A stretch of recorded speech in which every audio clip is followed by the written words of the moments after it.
would help if I started our video streams. Sorry to those of you who've been trying to tune in. We are now streaming on Twitch and DLive over at twitch.lrn.fm and dlive.lrn.fm. Those are two of our video streaming platforms where you can catch us live when I remember to hit the start button. Thankfully, we have the folks in the Discord server who reminded me, so thank you for that. So, nobody, for those just tuning in, you filed first, actually, for your campaign for mayor. This is, I believe, your inaugural run. You've had a long history of activism. This is second time. Really? Second time running for mayor. The first time they threw me off the ballot because I was in jail. Okay, because that's what I wanted to go back. I wanted to flash back and mention the fact that you've been here in New Hampshire as part of the New Hampshire Freedom Migration. I think you moved, was it 2009, 2008? Oh, yeah. Yeah, somewhere in that range. Yeah, 2009, February 15th. Because it was 2009 when you started the historic 420 events that were going on in Keens Central Square, which made international headlines for being just massive and successful civil disobedience. Shortly thereafter, you were arrested. Within a couple of years after that, 2 or 3 years after that, you were arrested for selling cannabis here in the Keene area, which was a debacle involving the FBI trying to get you to wear a wire into the Keene Activist Center, where their agent perjured himself on the stand during the trial. You faced down up to 100 years in prison, refused to take the plea deal, and ended up going to jail for a little less than a year. The sentence was a year, but on good time you got out. Count a year. Right. You were on probation after that. There was a so-called violation of probation for defending yourself in a fight that happened in downtown. No, actually, that was one of the things that two of the things that they accused me of on the violation of probation charge were rioting and being a felon in possession of a deadly weapon. Which in this case was a monopod that was used for video recording. Yeah, but I mean, basically it was an iron bar. And so I beat both of those charges because my actions were found to have been justified by self-defense, but they threw me in jail for 6 months because I was still smoking weed, and B, I refused to go to some treatment center and claim to be a marijuana addict. I told the judge that I would no more claim to be a marijuana addict than I would claim to be a unicorn, because neither exist. Yeah, I loved that. It was one of my favorite hearings. I mean, I didn't love that you were going to jail again, but I loved how you were able to negotiate, basically, with the court in that case. You essentially told the judge, hey, look, marijuana is kind of my thing, and I'm going to keep doing it regardless of whatever your probationary terms are. So I'd rather you just go ahead and lock me up for some specified amount of time and then let me out with no probation, rather than me having to live with these ridiculous terms over my head that I'm not going to abide by. And so you actually did negotiate successfully, where the judge was like, okay, well, we'll just send you away for this more amount of time, and once you get out, you won't have to deal with any of these terms. Yeah, my probation officer went in and basically he was just like, yeah, this guy's an anarchist. He's not going to do what we tell him to do. So I think you should just throw him in jail for 9 months. And I went in and I said, yeah, well, I'm an anarchist and I'm not going to do what you tell me to do. So why don't you throw me in jail for 3 months? Right. And they compromised and threw me in jail for 6 months. Now, did you get good time on the 6 as well, to where you got out after like 4 or 2/3? I think there's a 2/3 rule here. Right? I think that's how. Yeah, because I don't think you went in for a whole 6 after that. I mean, it felt more like 3 or 4. Being a year and a half in theory and a year in practice, because you do 2/3 of what you do. Yeah, as long as you're a good boy. Yeah. I don't know. I got written up a lot in jail. And they still give you good time. Yeah, wow. They wanted you out of there. They hated me. They really did. I made one of their guards quit. They were mad at me. You were a big influence on that, actually, that guard quitting. I think he also had talked with Russell Canning and me, and it was a few of us. I'm not saying I was the only one. I was just the one who happened to be in there when he quit. Were you? Oh, that's right. Yeah, you were. That's right. Because he spoke at Keenvention, and I was still in jail cheering him on. Yeah, Brian! Anarchy! Yeah, we actually had a jail guard quit his job, and it was absolutely because of the influence the positive influence that the activists had on him on the inside. And when he came to me, because he actually came to, it was me and Pete Eyre from Cop Block, who he approached, and he said he wanted to meet us, and he wanted to meet us secretly because he was still working at the job at that time, and we met up with him at like a park here in town, and he brought his kid to go play on the park. That way it looked like he was just happening to bring his kid to the park or whatever. And he talked to us, and he said that he was thinking that he was thinking about quitting his job. And I was like, wow, okay, well, if you do that, then I'd love to have you speak as the keynote speech at Keenvention, the very first ever Keenvention. So what did he talk to you at all about his thinking, or was it at that time, you mean? Yeah, because we were not. I could say whatever I wanted to him when I was in. Sure. But he could not be always equally forthcoming, because some of the things he thought would clearly get him in Dutch with the authorities. So was it just the system is wrong and I don't want to be a part of it? Was that his thinking? I think that it was getting hard for him to do that task, given the things that he'd, come to believe.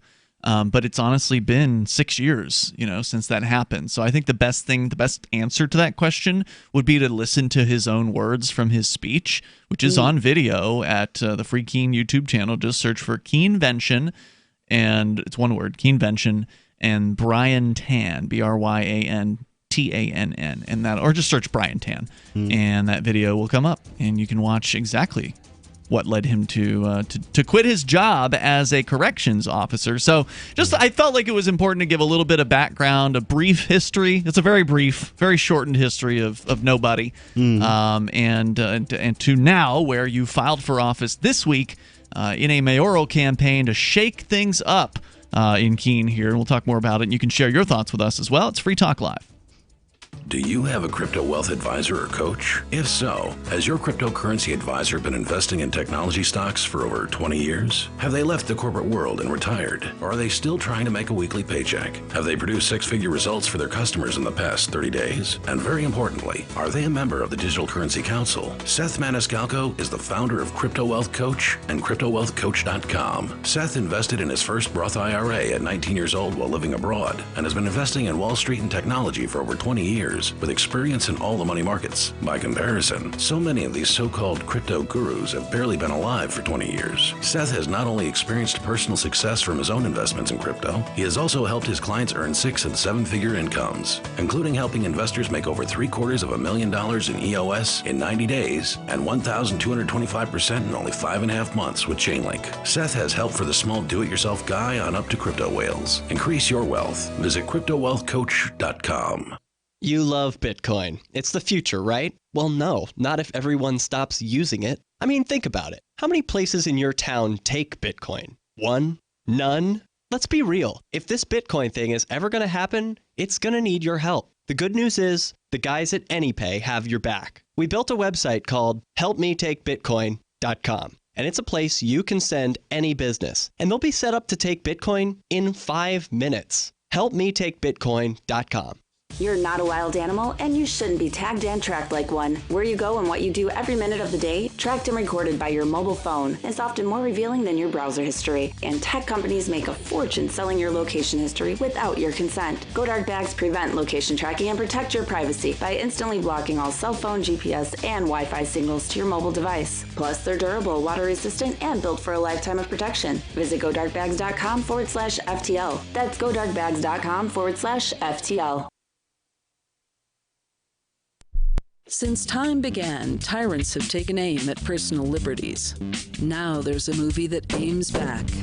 The government has no more right to tell us what to put in our bodies than they have to take our guns or tell us what books we can read. 6 drug police were eaten by bears while raiding a marijuana farm. On your knees, you dirty hippies! Jesus. On your knees! What's the problem, officer? Today, many cops who enforce pot laws do so only because it provides them with cushy jobs, good benefits, and a chance to push people around. I was an undercover narcotics officer. The drug war is nothing but a farce. The Second Amendment says you gotta keep you and your gat intact. Guns and Weed, The Road to Freedom. A film by Michael W. Dean and Nima Vadadi. DVD available now at gunsandweed.com or on Amazon. That's gunsandweed.com. Makes the perfect gift. Remember, that's gunsandweed.com.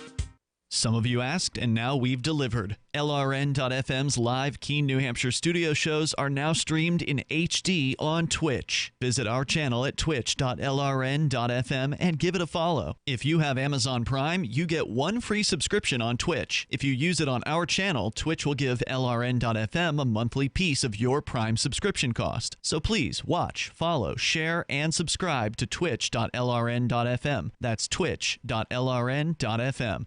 Bitcoin.com has launched a trading platform at local.bitcoin.com, allowing you to buy or sell Bitcoin Cash via dozens of payment methods like PayPal, Venmo, bank deposit, remittances, or meeting in person with cash. There are no ID requirements to sign up for and use the site, and all communications between buyers and sellers are encrypted. Finally, a global trading platform that respects your privacy. Visit local.bitcoin.com to get started trading Bitcoin Cash.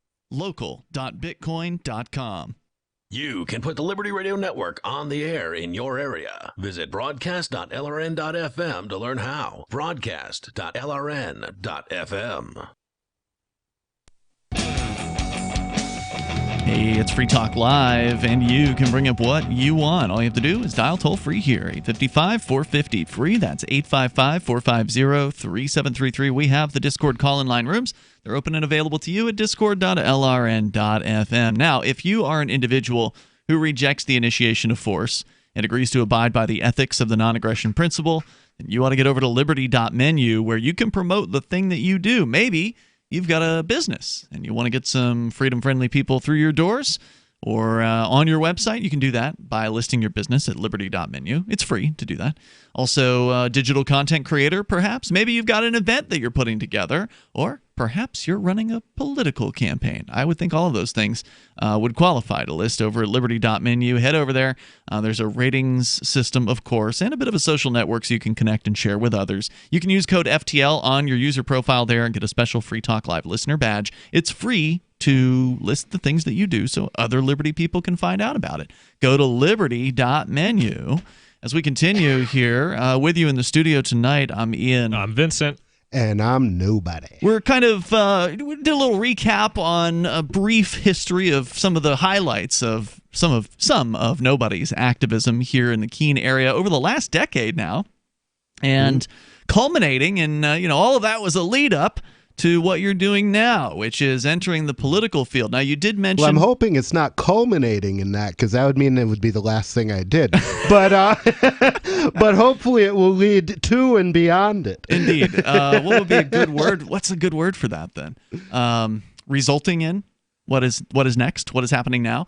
Yeah. And that is your campaign for mayor. Nobody is running for mayor, as the union leader put it in their article that they published yesterday about this. The Union Leader is sort of the big paper up here in New Hampshire. It's the Manchester area paper, but it gets distributed across most of the southern tier of New Hampshire pretty effectively. It's a pretty big paper. A lot of times when a story gets picked up in the Union Leader, it ends up getting picked up by other newspapers because a lot of news agencies watch each other to see what they're reporting on, and then they end up running with a story that somebody else already did.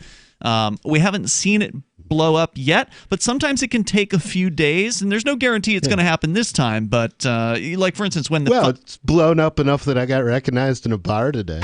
That was really impressive. So I'm glad you mentioned that, because we it hasn't really gotten big as far as news hit here in Keene. The local newspaper did run a headline about you, but it was more of the story was more about all the people who filed on a given particular day for, because the filing window for local election is open now, and it's open for the next couple of weeks. So the newspaper usually does kind of like a tally every day of who filed on that particular day. And they didn't put you in their first story because the city clerk didn't list you officially until the following day for some silly they reason. had a meeting about me. I don't know why. And they didn't have a quorum for it. So they didn't immediately put me on the ballot. And then somebody called up their legal department and told them the situation. And the legal department said, well, your quorum isn't his problem, so Right. put him on the ballot. Your name change is legal. You went to probate court, you got the paperwork, and you got the license. So your name change is done. I'm nobody, baby. It's a done deal. And so they did finally list you the next day, and that got you the headline. But so that means that people are just buzzing about it. Yeah. It hasn't been the media in Keene that has gotten the buzz going. It's just the buzz got going. Yeah. Well, also I got the union leader. Right. They put me in the headline. The story true. was nobody wants to be mayor of Keene, and then they went back later and quotated nobody. But which I'm going to call him up and ask him to change it back because that shouldn't be quotated. That's my name. It's insulting. So I'm going to be offended. I'm curious which version. I'm curious which version actually ended up in print. So it might be interesting to stop by the like Corner News or one of the our local newsstand here and grab a copy if there's still any left and see what it says. And actually, I will probably grab like half a dozen copies because I really regret not having the physical newspapers from the first 8 days of the 420 rally when we were making front page news in 3 different towns for 8 solid days. I think it's in today's paper, so we'll have to run by there after the show tonight and see if they've got that. Yeah. So anyway, you've gotten a little bit of coverage. You got the union leader, you got the local paper, and apparently you called into Local Talk Radio this morning at the request of a listener who gave you a heads up that there was talk about the election. Yeah, they were actually talking about me on the radio, and you didn't know. He said, well, you got to call, and I was like, yeah, I guess I do. And you did. We've already had interest from The Guardian over in the UK about this. As I mentioned, Cointelegraph. When does that Guardian thing come down? Well, it hasn't come out yet. They contacted me today. I mean, I don't want to jinx anything, right? But they contacted me and said they wanted to do a story about the movement in Keene in general. And so I'm going to, let them know about you. I mean, they probably already know about you because I told them in the email today. But you also had an interview with another Bitcoin publication. Bitcoin Magazine interviewed you today about no, that wasn't today. They contacted you today. Yeah, they contacted me, and he's going to call me back. Yeah. So I would say this is a good start. I mean, you've already got a bartender who you've never met before. When you gave her your name, we were at the Thirsty Owl today, which is one of the crypto accepting bars. I'd never seen her before. She's brand new there. Yeah. She asked your name for your order. We were having some breakfast there. And you said nobody, and she looked at you and said, "Are you the guy running for mayor?" And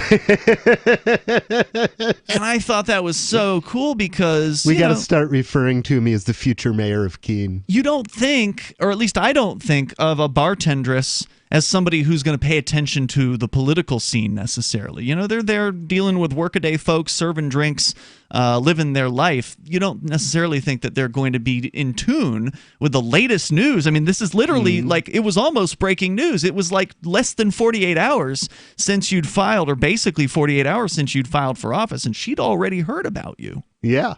So, I mean, I think that bodes well. I'm not going to say I think you're going to win, but you could make it through the primary, and it's a possibility. I'm not going to say it's impossible that you could win this election. See, I don't expect to actually win the office, but I do expect the run to be a win. Oh, it's already a win. I mean, just free publicity. from a public relations point of view, it's really an opportunity, I think, to have people slow down a little bit and, well, why do you want to call yourself that? Well, let me tell you. And the union leader did reprint your campaign slogan that you gave to them. Yeah. Nobody knows how to live your life better than you do, and nobody deserves that kind of power. Exactly. We've got campaign signs that are designed. We have not printed them yet. So, I mean, the ball's rolling on this, Vincent, and you just literally came back into town on the very same day that this happened. What were your thoughts when you first heard the news? Oh, I thought it was going to be big. Like, I didn't expect Rich to go. Nobody? Nobody to go all the way and legally change his name, and I think that just shows how serious he's going to be. And I think this is going to be great for everyone involved. The electorate, the media. It's for y'all he guys. did it right. I tried this a decade ago by putting the word nobody in my, sort of as my nickname when I ran for office, and they wouldn't let me do it. They couldn't say no to you because you legally changed your name. It's going to lead to endless snafus in my personal life, though, I'm sure. There's more coming up here. 855-450 free if you want to join us here on Free Talk Live.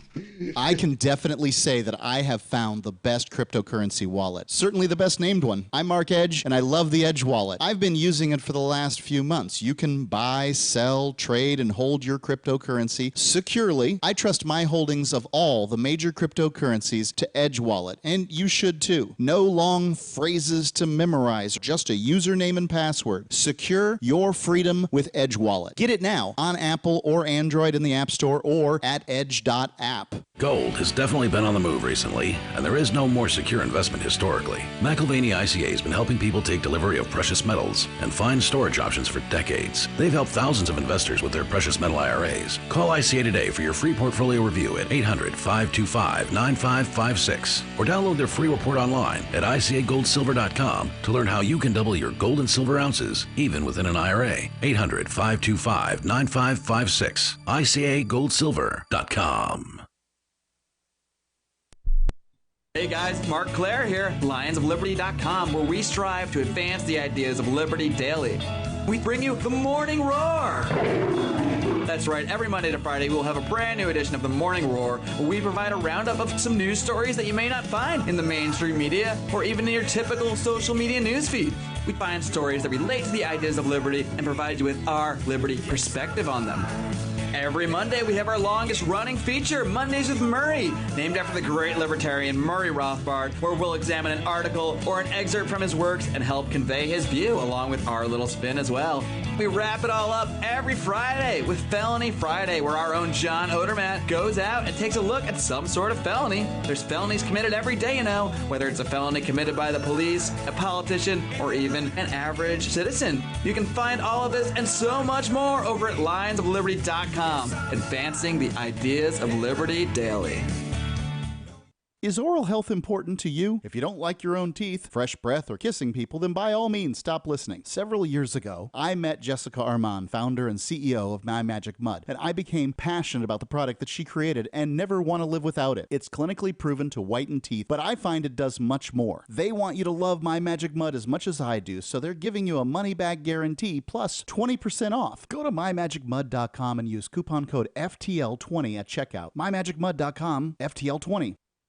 So you've heard all 3 hours of the latest episode of Free Talk Live, and you're still hungry for liberty-oriented audio content? Did you know that we have another 24/7 audio stream at LRN.FM? The Liberty Radio Network airs the latest episodes of some of the best liberty-oriented podcasts on the internet around the clock. In addition to recorded content, you'll also hear live shows like Free Talk Live, originating from our Keene, New Hampshire studio. So listen anytime at LRN.FM. That's LRN.FM.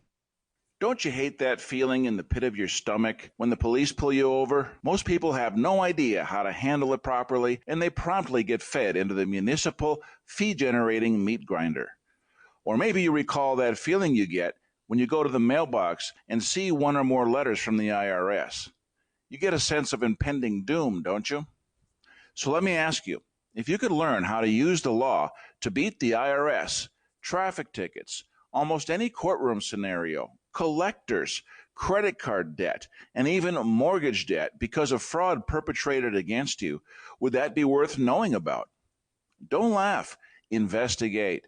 Check out the life-changing benefits of the Lighthouse Law Club at their website, lighthouselaw.club. That's lighthouselaw.club. And while you're at it, visit the Lighthouse Law Club YouTube channel.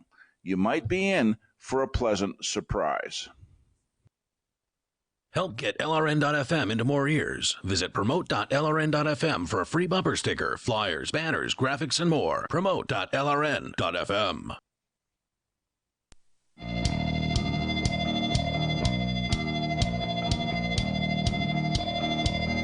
It's Free Talk Live. You dial toll-free if you want to join in here. You can at 855-450-FREE. That's 855-450-3733. We are here. We'll also take your calls and thoughts on Discord over at discord.lrn.fm. And I want to make sure that you know about My Magic Mud and how you can get 20% off with our discount code FTL20 at mymagicmud.com. Yes, you can go and buy My Magic Mud at a bunch of health food stores that you probably heard of, like Sprouts and CVS, Natural Grocers, and even Walmart's Natural Beauty aisle. And the reason why is because they've had tremendous success over most of the last decade that they've been in business. It was their black tooth powder. That is their namesake. That's their original product. It's made of charcoalized coconut shells and bentonite clay. It's all natural and clinically proven to whiten teeth. You can go and get yours at 20% off with code FTL20 at mymagicmud.com. That's mymagicmud.com. I use their product. I actually use their toothpaste, and they've got mouthwash now, and they've expanded their line, and it's great stuff. mymagicmud.com. We're talking with Nobody, who's regularly here to co-host the show, but this is kind of a special episode because now you have thrown your hat into the ring for the very first time, because you tried to run for a political office previously in I threw it in. They just threw it back at me. Right. And at that time, I think, were you in jail or were you on probation? I was in jail. Because I think you tried a second time when you were on probation. Remember we went to the... well, we talked about it, but... we actually went to the State House, if I recall correctly. Did we? Yeah. Oh, okay. I think so. Interesting. Because I remember you filling out the form and them telling you that you couldn't do it. Okay. So this is your first time where you are actually ballot qualified. You're going to appear on the ballot. So under your old name, you never actually were successfully able to get on the ballot, but now you are. So your first, your I don't think it was the name that wasn't working for me. No, it was the fact that you were either jail. in jail or on probation. You can't do it in either of those circumstances. Yeah. You can run from jail as long as you aren't convicted yet. So if you're in prior to a trial, you can run from jail. But that's, I believe, the only circumstance under which you could run from jail, meaning run for office. Running from jail is usually not going to, work out too well for you. Well, I mean, it all depends on what state of collapse the government is in. They are not in the sort of disarray where you can get away with that sort of nonsense up here. But down in Mexico, people do it from time to time. It's true, like El Chapo. Yeah. And, we've had people in America who have, beat feet and never been seen again. It's pretty rare. Yeah, most of the time they just run and then go to their mom's house or girlfriend's house and get picked up again. Or a country with a non-extradition treaty with the U.S. But doesn't have an extradition treaty. But there aren't many of those. Yeah. within reach, or ones that you'd want to live in either. Yeah, that's true. So you're now qualified. You're on the ballot, and what's also interesting about this was the response of one of the two mainstream candidates. You and I were there along with another local libertarian activist. We were there bright and early on Wednesday morning, got up super early because there's always like this line, a very usually short line, but a line of like the hardcore political, candidate types, the ones that are in every election, the ones that know the system from top to bottom. And one of the mayoral candidates there's two candidates who are current sitting city councilors who announced their campaigns months ago, and you kept yours quiet because the filing period didn't open until Wednesday. But they've been announced, months ago, and they've printed signs up. They've got signs all over town. It's one of the most contentious mayoral campaigns I've seen here in Keene, New Hampshire, the decade plus that I've lived here. I've never seen one that's this active with this many signs out this early with this level of interest of the average kind of person that's living here. And then so everybody was thinking, oh well, it's going to be this guy versus the other guy, and then all of a sudden you throw your hat into the race before the other two were able to do it because you got in line before one of the mainstream candidates. He was got a fast hat. Yeah, he was there early. He actually was there earlier than you, but he was over campaigning in what they call Central Square here in Keene, which is sort of like the classic place where people protest in downtown Keene. So he was there waving at traffic, and you got into the line before he got in. So you actually technically threw in before he did. I was on the ballot while he was still playing in traffic. That's right. I'm surprised Randy Filio hasn't declared a candidacy or is running, because he was out there, actually. He was there backing up Mitch Greenwald, one of the current candidates. But it's still the first few days of filing. There's still 2 full weeks of filing to go. Well, I'd be surprised if he didn't run, just based off how much grandstanding he did during the nicotine age raise. You're referring to it. Oh, was he in favor of that? Oh, he was. It's like, I'm gonna bust his balls. He didn't. Get in and debate me. Well, he's not running against you. He's talking about Randy Filio. Yeah, he was. Okay. It was Janice Manwaring who was like the vanguard of it. These are all city councils who you're mentioning, just for our listeners who don't know. The deep info. Yeah, it's not useful to give the names to. No, just for Rich's sake. No, but Filio was like greatly. Excuse me, nobody. Filio was like greatly in support of it, and even though it wasn't his, I don't believe he submitted it, but we'll see. So yeah, he was out there. So nobody filed in, and actually Greenwald, who's the other candidate, one of the other 2 major candidates that's running for mayor, actually kind of gave you an endorsement. He said to you that your campaign was needed. Yeah, he did. And he said that it would bring much that's needed... That's creative editing, but yes, he did say that. He said that it would bring levity to the campaign, and he's right about that. That's true. Couldn't that also mean he doesn't take you seriously? Well, I mean, it could mean that. Well, it doesn't matter whether he takes it. I mean, I don't take me that seriously. Right. I try to avoid it. Yeah, there was some comment on Reddit. The people on the New Hampshire Reddit absolutely hate libertarians. There's Reddit's kind of full of socialists typically, and lefties, like little NPCs. Is there a live free or dry Reddit for the other New Hampshireites? I don't Maybe know. I should make. Well, the funny thing about the New Hampshire Reddit is it was actually created by a libertarian. So the moderator is actually a libertarian, as I understand it, because I've had a couple of words with the person over a private message. And so, like, the group is full of people who hate libertarians, but the moderator will never delete my posts because he's a libertarian. Well, to be fair, that's what I left Facebook for, a place where I could debate people who hated me without the house stacking the deck. Well, I mean, a lot of the complaints I see on the comments is just because they accuse you of using their platform to advertise your website. Yeah, well, they're lame about that. Wait, who did? The Reddit users of r/New Hampshire. But, someone posted a Union Leader article. So does that mean we're trying to, advertise the Union Leader? Well, I was the one who posted the Union Leader article, and so you're trying to advertise the Union Leader. There's a different one. There's a different one at the top page. So yeah, I think they do just hate freedom, and yeah, I mean it's nothing much to be expected from Reddit to hate freedom. So yeah, I'm gonna see if I can pull up one of the comments. There's always these hate-filled comments, and I got 31% upvotes on my post. So almost always I'm below 50% on the one announcing nobody's campaign. Nice. But that's typical for me. They absolutely hate me there. Almost every comment is negative.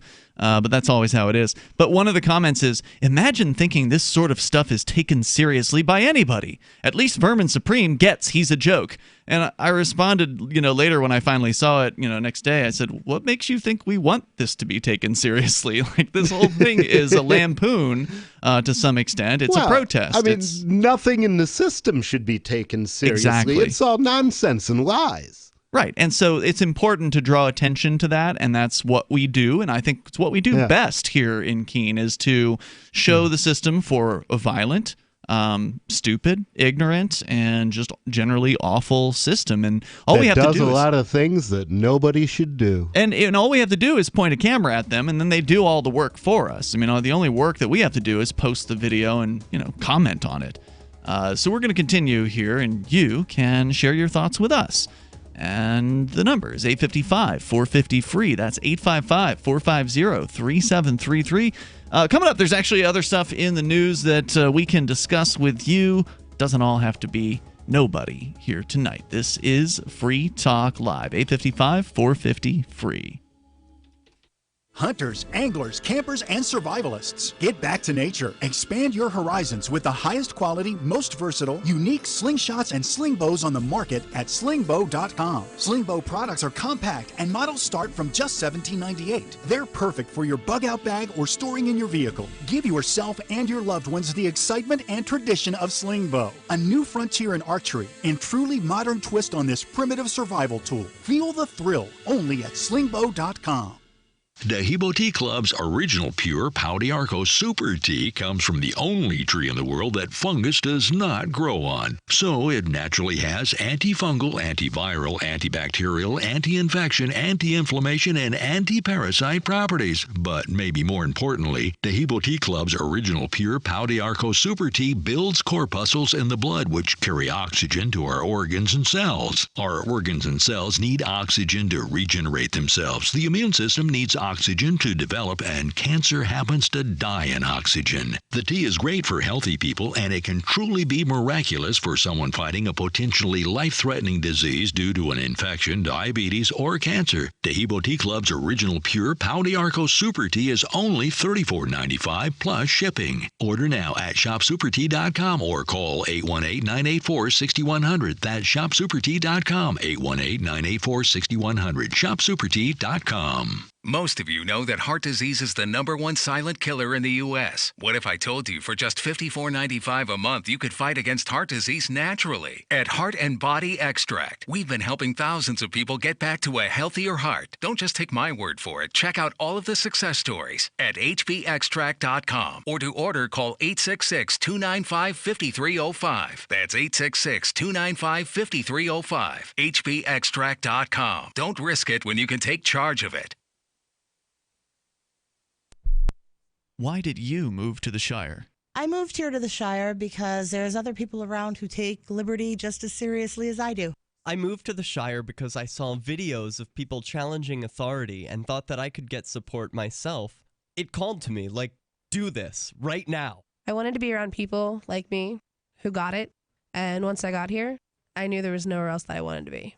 I've always wanted to change the world, so I moved to the Shire to join people who were actually working towards doing the same thing. The people here are awesome, loving, and positive. It was for the adventure and for the feeling of something important is happening here, and I just wanted to come to sort of be part of that. Visit ShireSociety.com to read and sign the Shire Society Declaration and learn the reasons why, if you love liberty, you should immigrate to the Shire. Plus, connect with others via the forum at ShireSociety.com. That's ShireSociety.com. If you want to know the latest about Free Talk Live before we go on the air, all you need to decide is how you want it delivered. It's your choice. Visit news.freetalklive.com to receive our usually weekly news updates by email. Plus, we have a Twitter account at twitter.freetalklive.com, and you can follow us on the decentralized Mastodon platform at toot.freetalklive.com. So please follow us at toot.freetalklive.com and sign up for our emails at news.freetalklive.com. There are basically two types of advertising: direct response and branding. Radio's great for direct response with its low cost to listener ratio, but audio can't be beat for branding, which is a longer term endeavor. You want to be the first thing that someone thinks of when they think about your product or service. If you have a local business that you want kept top of mind in your community, call the station. If you need national reach, Free Talk Live's got around 200 radio stations, millions of monthly listening sessions, can suit all budgets, and if we don't think we're right for you, we'll tell you. Email me, mark@freetalklive.com. Some of our live shows are streamed in HD on Twitch. Please follow and share at twitch.lrn.fm. That's twitch.lrn.fm.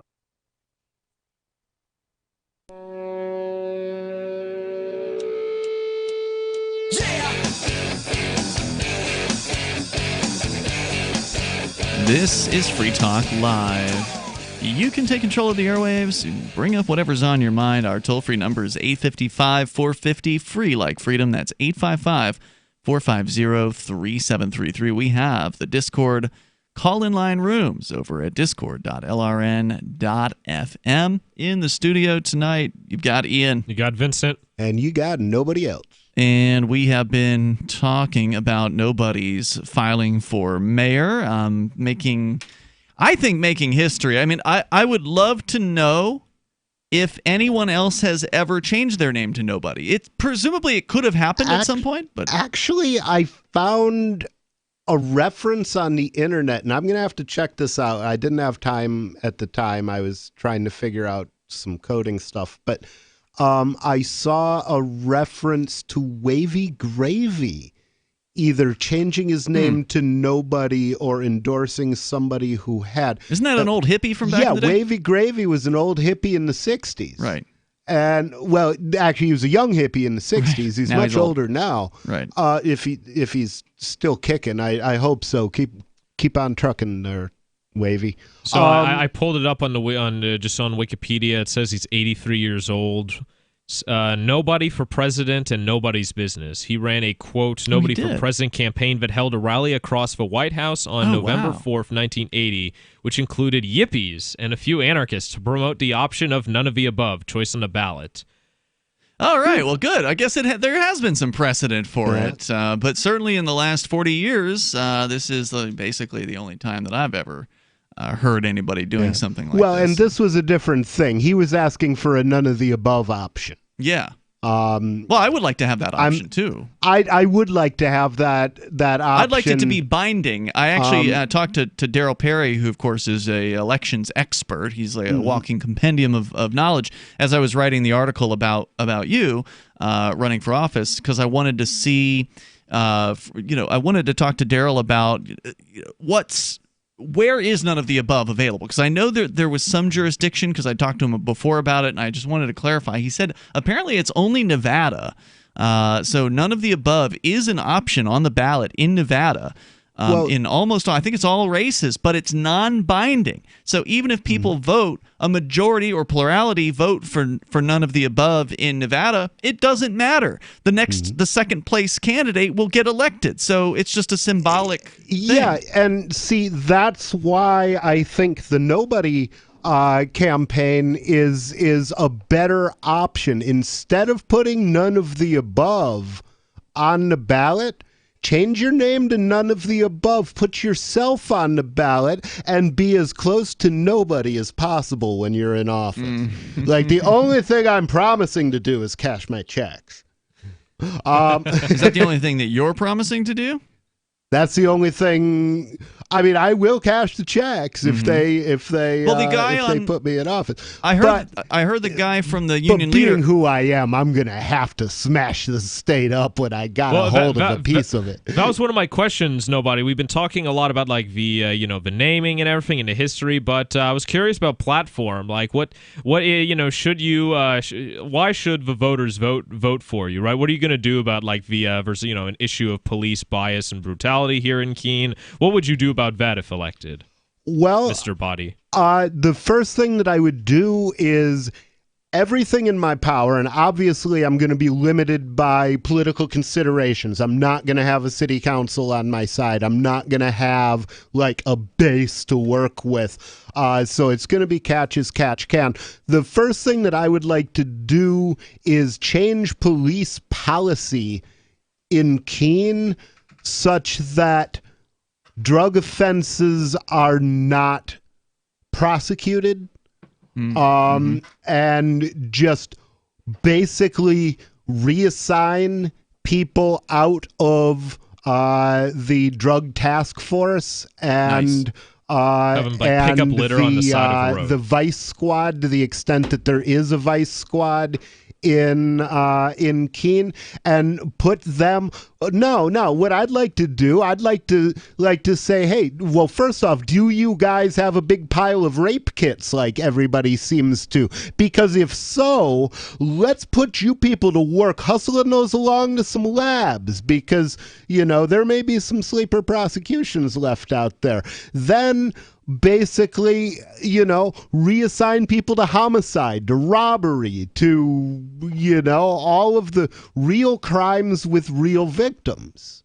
Well, littering is a crime, and it does have victims, everyone. So I think I would suggest, what would you do about like, since there's not very many homicides or robberies here in Keene, what would you do about, with a surplus of police officers and litter?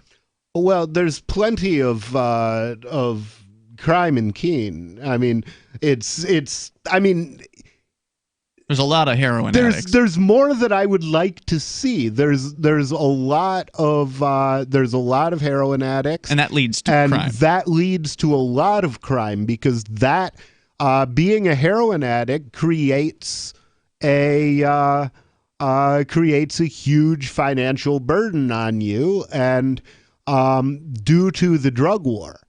I mean, the world would be. Think about what it would be like if heroin was actually legal like aspirin. For one thing, it would cost about 50 cents a dose. Mm-hmm. So basically. Which is the reason why people commit robberies and breakings and enterings and and steal things. The reason why that happens is because the price is so expensive. It's not because they're high on heroin. Somebody who doesn't get high on heroin and think they need to steal from their grandmother, they steal from their grandmother, no, or they people break get and high on heroin. They look like they're doing yoga. Yeah, they're just laid back like dead flies. Right, but eventually they run out, and then they've got to get more. And then they're lively. And if it's expensive, as it is in the black market, then they have to commit crimes in order to afford their habit, and that's where the crime comes from. Or they, there's some cases where they become dealers themselves in order to fund their habit, and it just perpetuates the issue like a virus. Yeah, well, that actually is a vicious cycle because the whole become a dealer thing. A lot of people, when they're early in their addiction, for one thing, they're beguiled into believing that this is a sustainable path because they see people who are managing to sustain it by selling it. Okay? And you can do that for a while. And it creates the illusion that it's not harming those people because they're making a huge amount of money. So, at least they're not out robbing people. So if you start doing heroin and you kind of like it, but I don't want to find myself useless and out of a job, and that my boss would fire me if he found out. Well, that's okay because you can make a fortune selling it. It's like playing the lottery, and when I say it's like playing a lottery, let's extend that and say a mathematically bad idea, but that allows people to keep playing the game while their addiction is getting ingrained in them. And it's especially fascinating with crack because crack, when you smoke it, makes you really motivated and a really bad gambler. And so a lot of people, they're smoking some crack. Oh, I'm going to take, $1,000 and get half an ounce of crack and sell it out to people and make a fortune, And of course they always smoke it because they're crackheads. But none of this is to say I must confess I've done this myself. We've all had our dark times. Yeah, but that gives me a perspective. How many of these candidates have ever actually had a real conversation with an addict? Very few. How many of them know anything about addiction in the classic sense? Unless there's a chem dep therapist amongst them, none of them do. I know exactly how it works from both a business point of view and from a personal point of view. So, in terms of, it's hard to find war on drugs issues at the local level, but to the extent that I can, well, safe injection sites, I think would be a good thing. But basically, the only involvement I would want the city to have with it is to like, leave them alone. We're gonna issue you a license to be a safe injection site, okay? And that just means, okay, you're now a demilitarized zone on the war on drugs. Right, the cops can't show up there and round people up. Exactly. And, addicts die alone because when they're not alone, somebody can help them, especially since the advent of Narcan. The toll-free number is 855-450-FREE if you want to join us. Hour 2 is next. Monopoly socialism version? We'll tell you about it coming up. Anarchadelphia is a conference dedicated to the principles of liberty, individual sovereignty, and freedom from coercion, located in Philadelphia, the cradle of liberty. Anarchadelphia seeks to shed light on issues such as geopolitics, blockchain economics, spiritual health and wellness, as well as exposing the Earth's sacred hidden knowledge, featuring Mark Passio, Max Egan, Derek Brose, Jeff Berwick, and many more this September 13th through 15th. For info and tickets, visit anarchadelphia.com. Bitcoin.com has launched a trading platform at local.bitcoin.com, allowing you to buy or sell Bitcoin Cash via dozens of payment methods like PayPal, Venmo, bank deposit, remittances, or meeting in person with cash. There are no ID requirements to sign up for and use the site, and all communications between buyers and sellers are encrypted. Finally, a global trading platform that respects your privacy. Visit local.bitcoin.com to get started trading Bitcoin Cash. local.bitcoin.com. What do you shop for that you could otherwise buy at Amazon? Pretty much everything, right?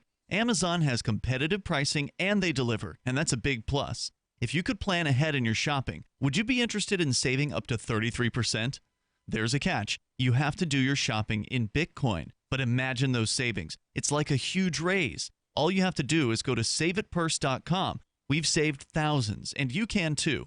Plan ahead and save. Saveatpurse.com. There are lots of ways to listen to Free Talk Live. Our podcast has been around since podcasts began, and now the FTL feed is loaded with content besides our full show archives. Did you know that we make it easy for you to customize your podcast subscriptions? We have different feeds, one that includes only our full shows, one with just the Daily Digest, and one with just the Edgington Post. You decide what you listen to. It's quick and easy to customize your feeds at feeds.freetalklive.com. That's feeds.freetalklive.com. You're listening to the live edition of Free Talk Live. Hour number 2 is next after the news here on the Liberty Radio Network at LRN.FM. This is the Liberty Beat, your daily source for Liberty news and activist updates. Produced in partnership with SNLS News and listeners like you. Online at libertybeat.news and snls.news. I'm Mick Murrow with your latest edition of the Liberty Beat. Gold is trading at $1,498. Silver at $17.05, and Bitcoin is trading around $10,180. Today's prices are brought to you by InnoScale.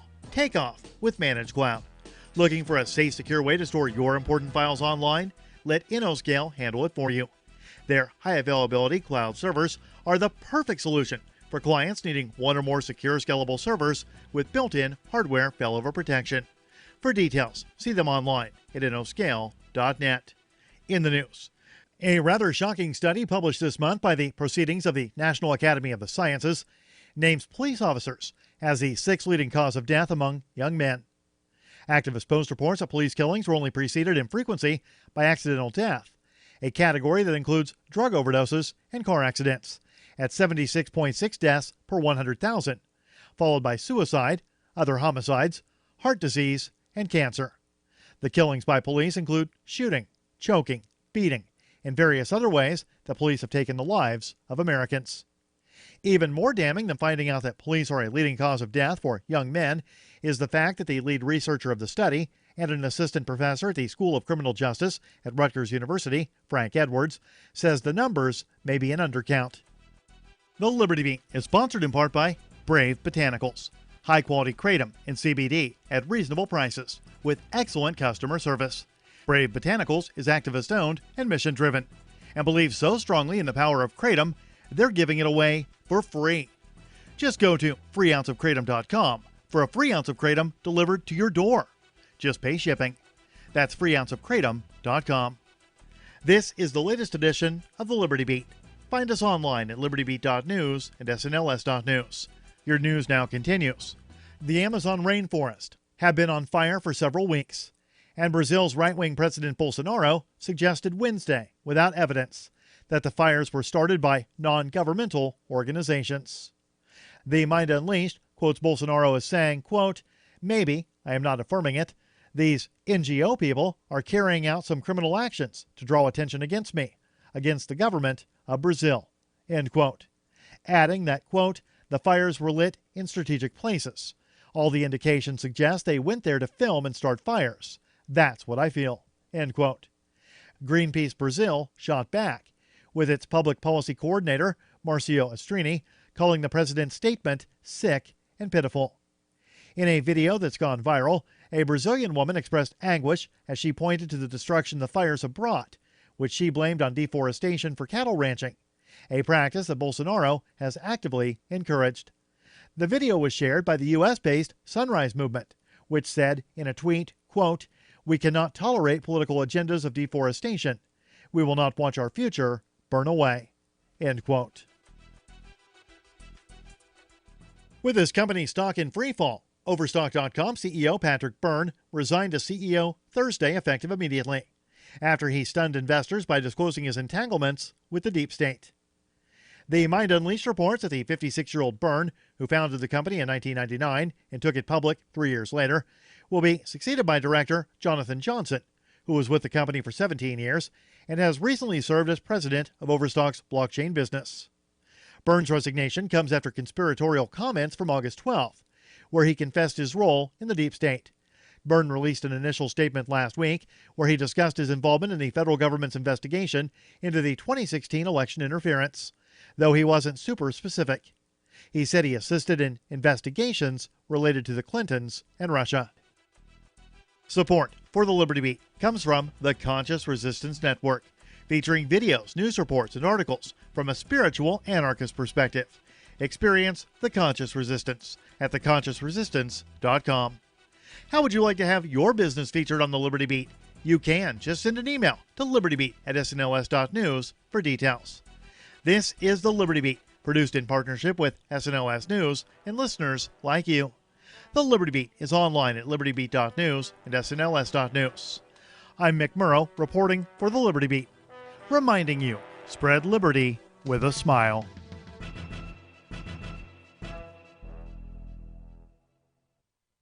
Everyone in Pennington is talking about it. Something smells like weed in that back part of the library. Head librarian Cookie Stevens and library volunteers Margaret Mosier and Gail Fredericks were in the middle of discussing the upcoming used book saleganza when they smelled something strange. So Doug smelled marijuana somewhere, and we're like shocked. Yeah. And so Doug goes, "Do you smell it?" Without any way to confirm that the smell was indeed weed, Cookie Stevens called her husband Sheriff Stevens, who called in local ceramics teacher Dutch Gibbs, who lived in Seattle for a few months in the 70s. Yeah, that's weed. Sheriff Stevens has begun compiling a list of potential suspects, including that boy Lance, who has girl hair and hangs out down by the quarry, Greg Fromke, who was spotted this evening really going to town on some potato skins at Steaky Jake's Steakhouse, and Mr. Thompson. Luckily, one young reading enthusiast seemed unperturbed by the illicit smell. Yeah, I don't smell anything. I really love the library. The weed smell comes on the heels of last month's discovery of a gigantic pair of women's underpants in the children's fiction section. According to Stevens, that case remains open as well.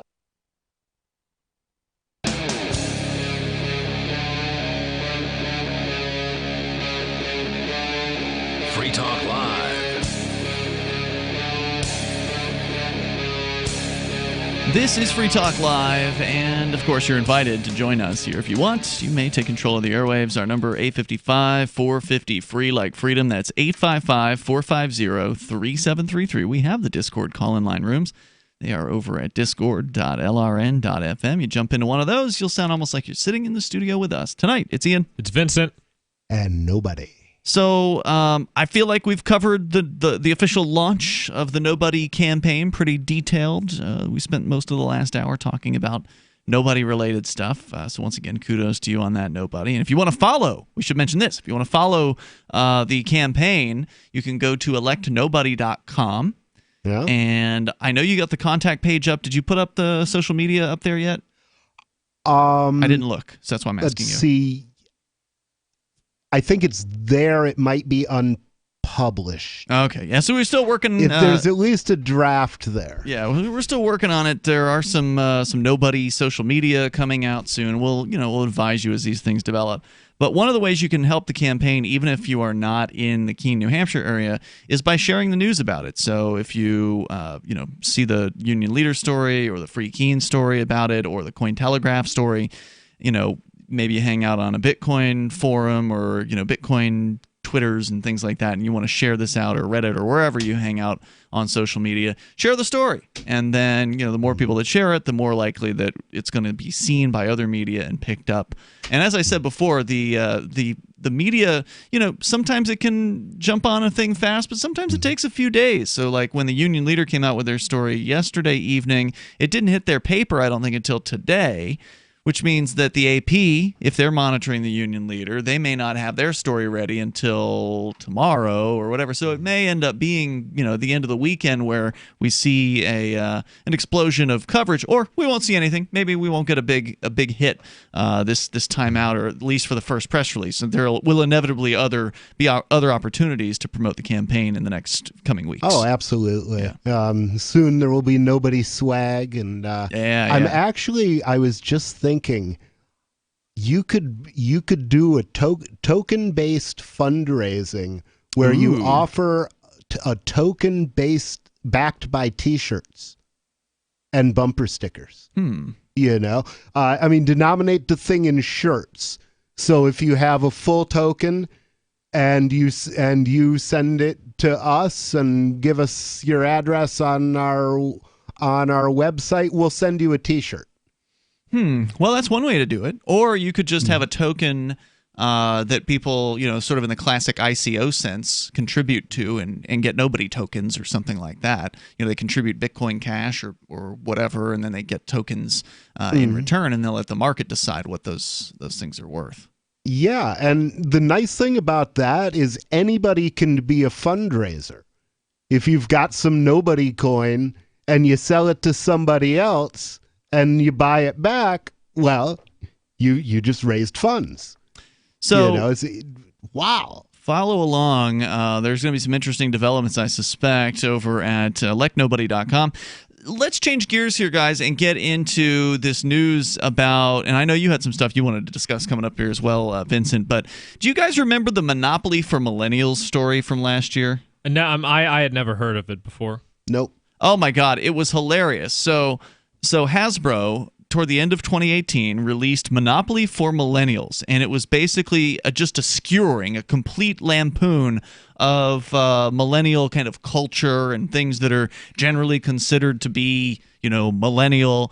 The main character of Monopoly, the Mr. Monopoly guy with the top hat and the monocle, he appears on the front cover of the Monopoly for Millennials game.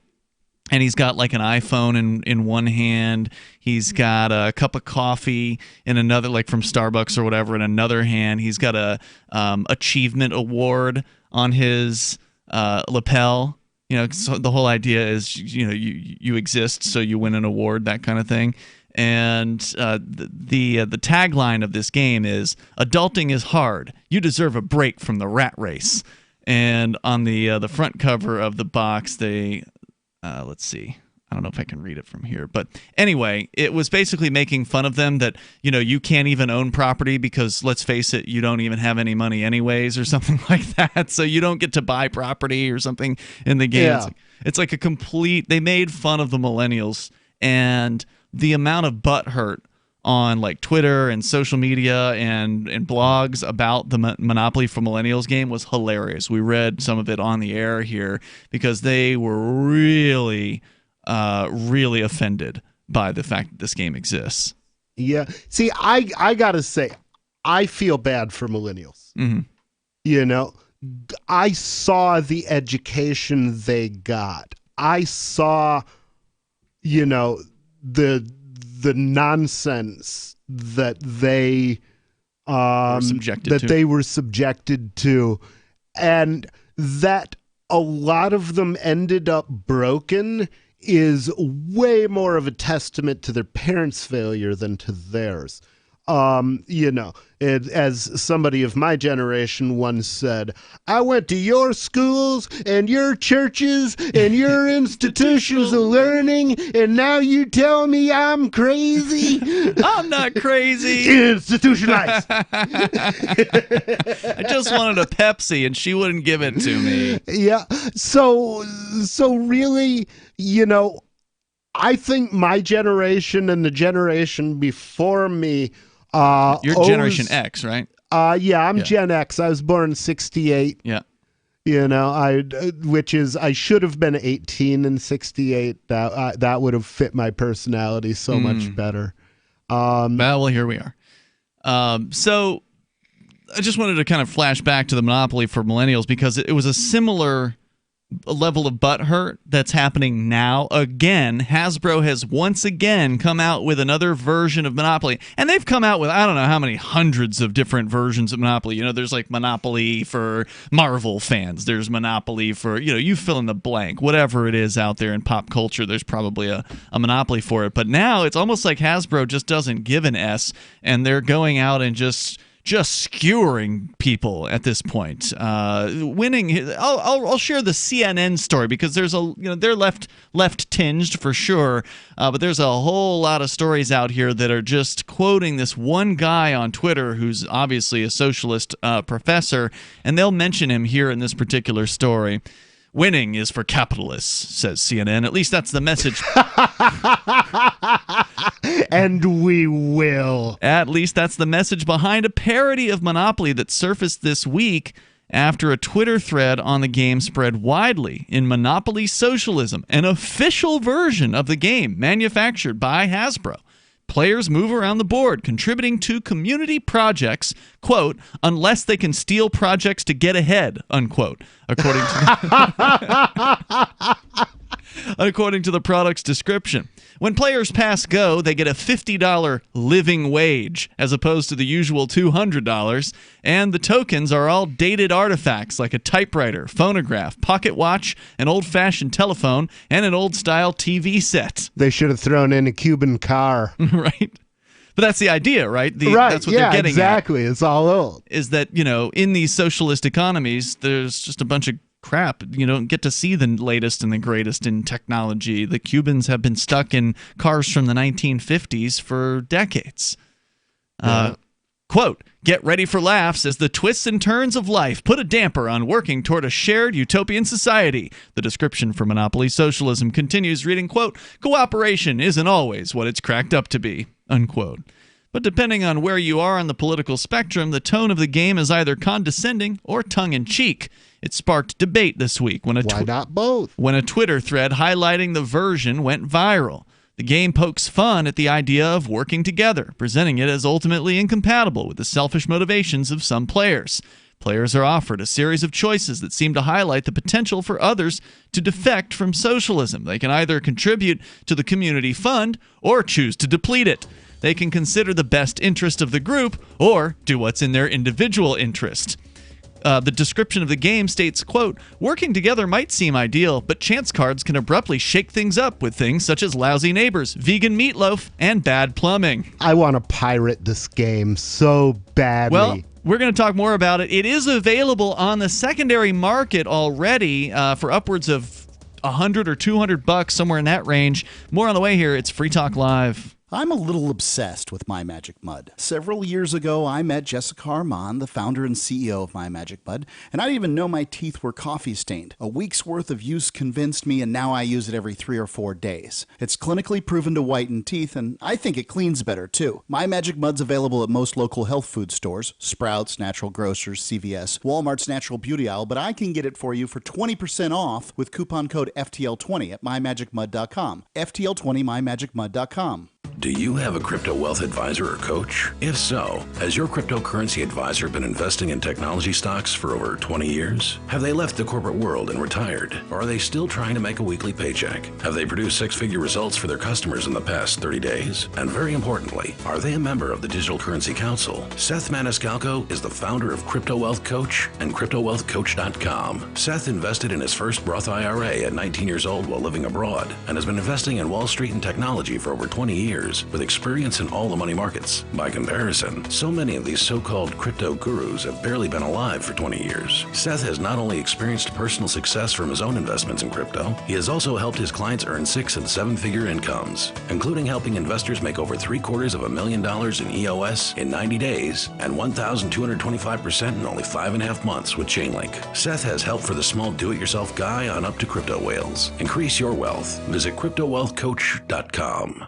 You're not a wild animal, and you shouldn't be tagged and tracked like one. Where you go and what you do every minute of the day, tracked and recorded by your mobile phone, is often more revealing than your browser history. And tech companies make a fortune selling your location history without your consent. GoDark bags prevent location tracking and protect your privacy by instantly blocking all cell phone, GPS, and Wi-Fi signals to your mobile device. Plus, they're durable, water-resistant, and built for a lifetime of protection. Visit GoDarkbags.com/FTL. That's GoDarkbags.com/FTL.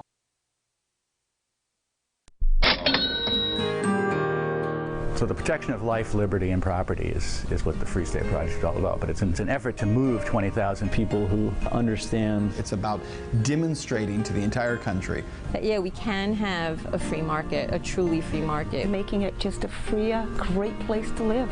It's the world's largest voluntarist libertarian community, and it's only getting bigger. That's amazing, to be able to move to a place where other people passionately believe in being free and independent. What the Free State Project is managing to do, though, is to put their money where their mouth is. It's physically getting up across the country and saying, let's go someplace and let's demonstrate the power of these ideas. There's a lot of kind of philosophy that surrounds liberty. There's a lot of thinking about it and talking about it. But here in New Hampshire, people are doing it. 101 Reasons Liberty Lives in New Hampshire, a documentary by Free State Project Early Movers. Watch it free at 101reasonsfilm.com. 101reasonsfilm.com. LRN.FM now has a Discord. Discord is a free text and voice chat platform, and we now have our own server with a bunch of channels at discord.lrn.fm. You can join other listeners as they chat about various things during our live shows, or anytime, day or night. Discord software is available cross-platform, so you can have it on whatever device you want and take your chats anywhere. Join our Discord at discord.lrn.fm. That's discord.lrn.fm. Looking for a great real estate investment? Consider New Hampshire, which is ground zero for the Liberty Movement. Your first call should be to Mark Worden from Porcupine Real Estate. He's more than just a real estate agent. He's your New Hampshire concierge. Where are the best places to live? Do you want farm, city, the burbs, or forest? Do you want a duplex or multifamily building so that renters pay your mortgage? There are homes in all price ranges in New Hampshire, and Mark can help with financing too. Invest in liberty and property. Mark Worden can help. PorcupineRealEstate.com.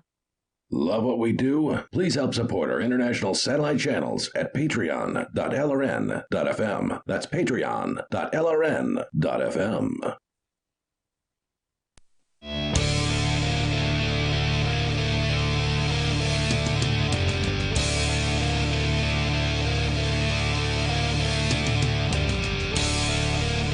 It's Free Talk Live. You can bring up whatever you want here.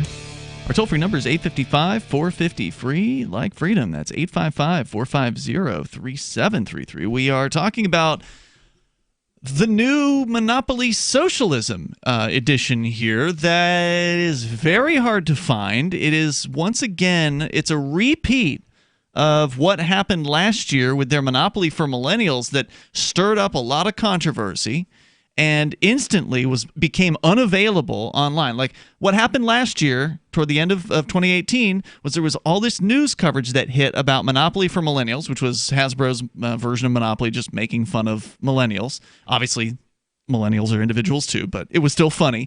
And there's so much butthurt online about it. All this media hits, and I couldn't find the thing except on like eBay and on Amazon being sold by people who already bought a copy. So essentially secondary market sellers.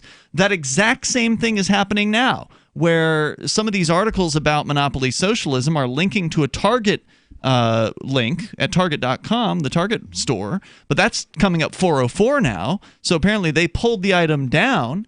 And it's only available in these secondary markets. Now, what ended up happening with Monopoly for Millennials was at some point later, and I don't know how much later, some number of months later, right now, if you look for Monopoly for Millennials, you can get it for $20 through Walmart. So it's almost like they brought it back out, or maybe they only had an initial release that was very limited. And there's no explanation from Hasbro that I can find. I went on their Twitter, and the Monopoly for Socialism, Monopoly Socialism isn't there. At least I scrolled down through a few weeks worth of tweets. There's no mention of it from Hasbro. It's bizarre. Well, I want images of this thing, because if they pull it off the mark, this I can tell just from the description, this is a thing of beauty. We can't let them extinguish it. I'm going to start printing these things out of my basement if I can't. The socialists, if they take them off the market. Yeah, the socialists on Reddit, because I went to Reddit just to look for it to see if I could find anybody talking about what happened to the game. There's one thread where they're cheering Target for taking it down. Now, we don't know the reason why Target took it down. Maybe they sold out. Or maybe it was a very limited time offer, or maybe the socialists convinced them to take it down. I don't know, but they're celebrating as though they've defeated this game, and I suspect they have not. I think that if history repeats itself, it's going to be the same thing as what happened last year. Imagine the fun it would be in court when they say, you violated our copyright, and we go, commies.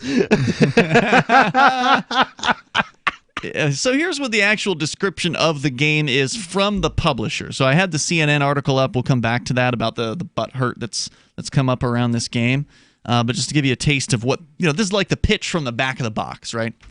In the Monopoly Socialism game, players move around the board working together to make a better community by managing and contributing to projects such as a no-tip vegan restaurant, an all-winners school, or a museum of co-creation.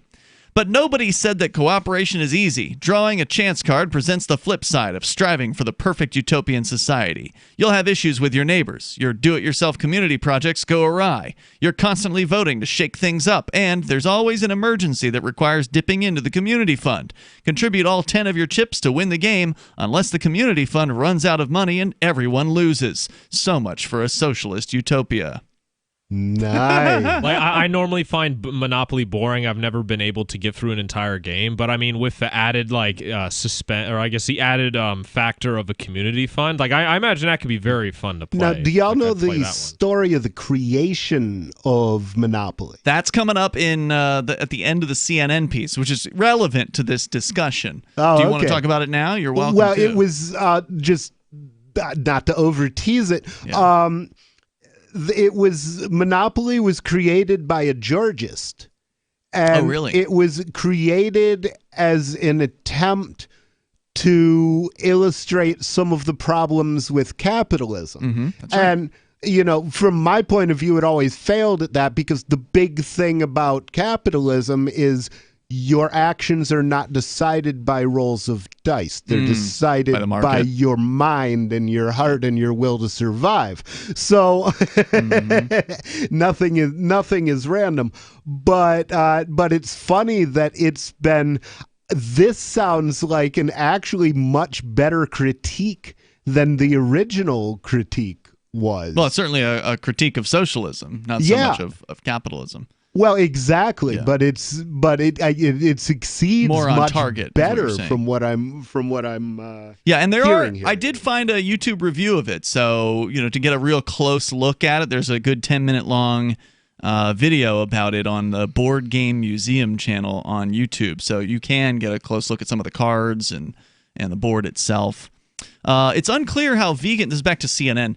It's unclear how vegan meatloaf is a disruption to the social order, but it's one of many references to veganism and health food in the game that seem to echo how the internet often loves to make fun of and/or hate on those things.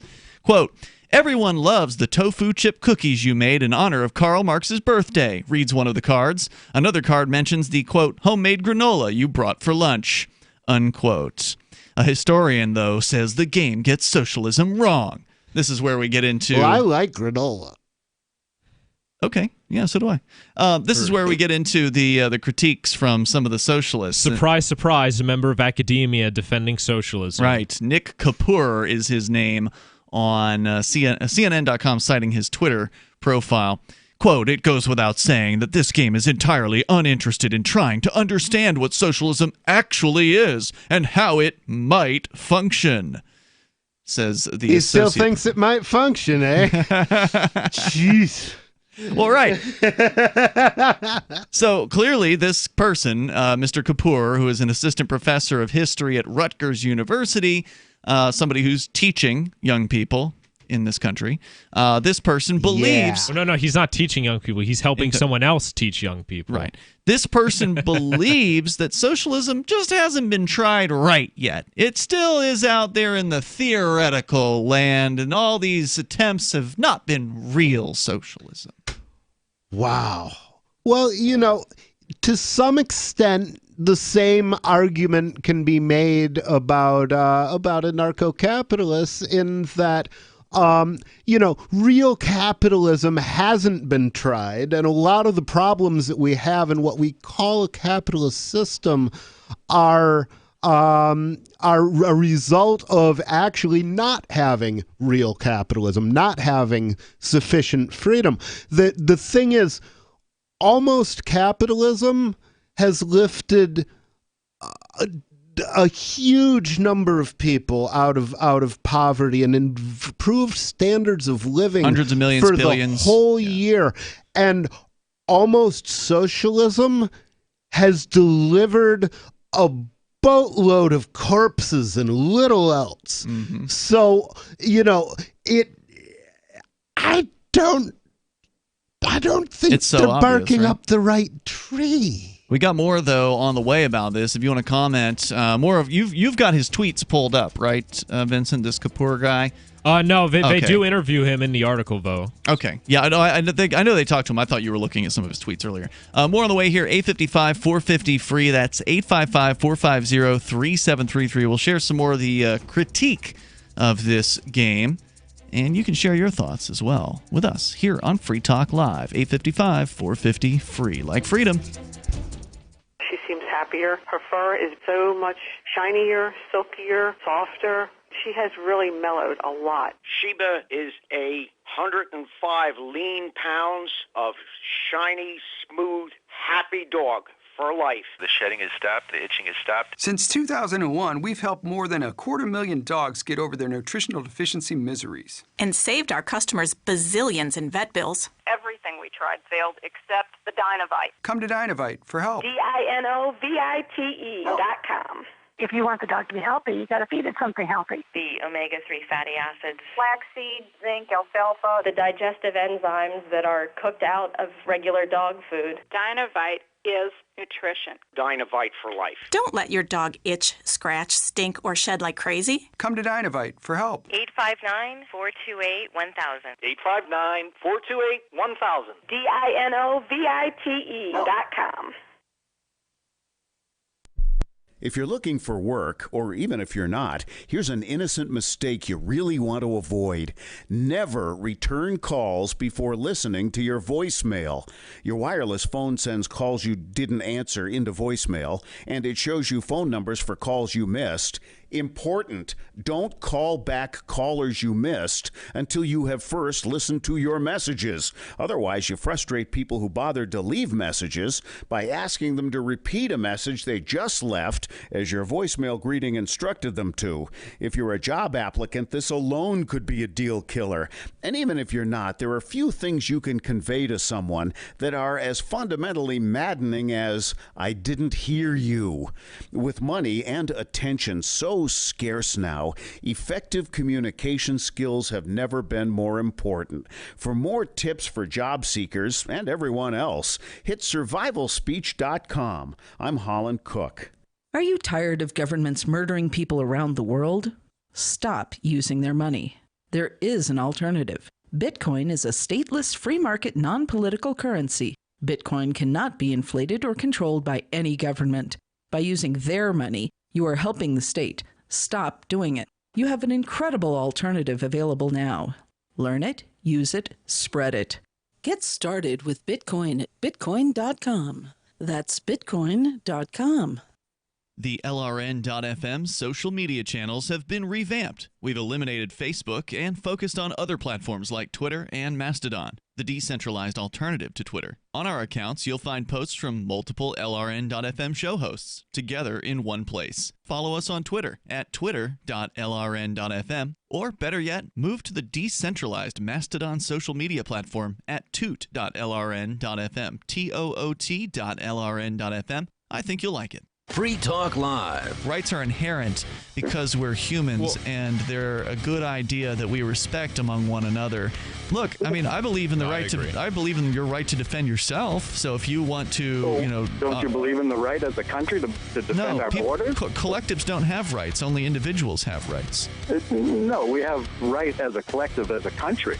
No, I don't think that you can grant something to a collective that you don't have yourself. So you don't have the right to, put a gun to my head and take money from me, right? No, certainly not. Okay, well then you wouldn't have the ability to grant that to a collective. You wouldn't have, you and 10 other people getting together wouldn't be able to create a collective right to put a gun to my head and take my money, would you? Then what do we have government for? I don't know, man. It's something we've been saddled with for a long time, and I think it's about time that we end it. Free Talk Live, 7 nights a week from 7 to 10 Eastern, live on the Liberty Radio Network at LRN.FM. Now you can follow LRN.FM on the decentralized Mastodon social media platform at toot.lrn.fm, toot.lrn.fm.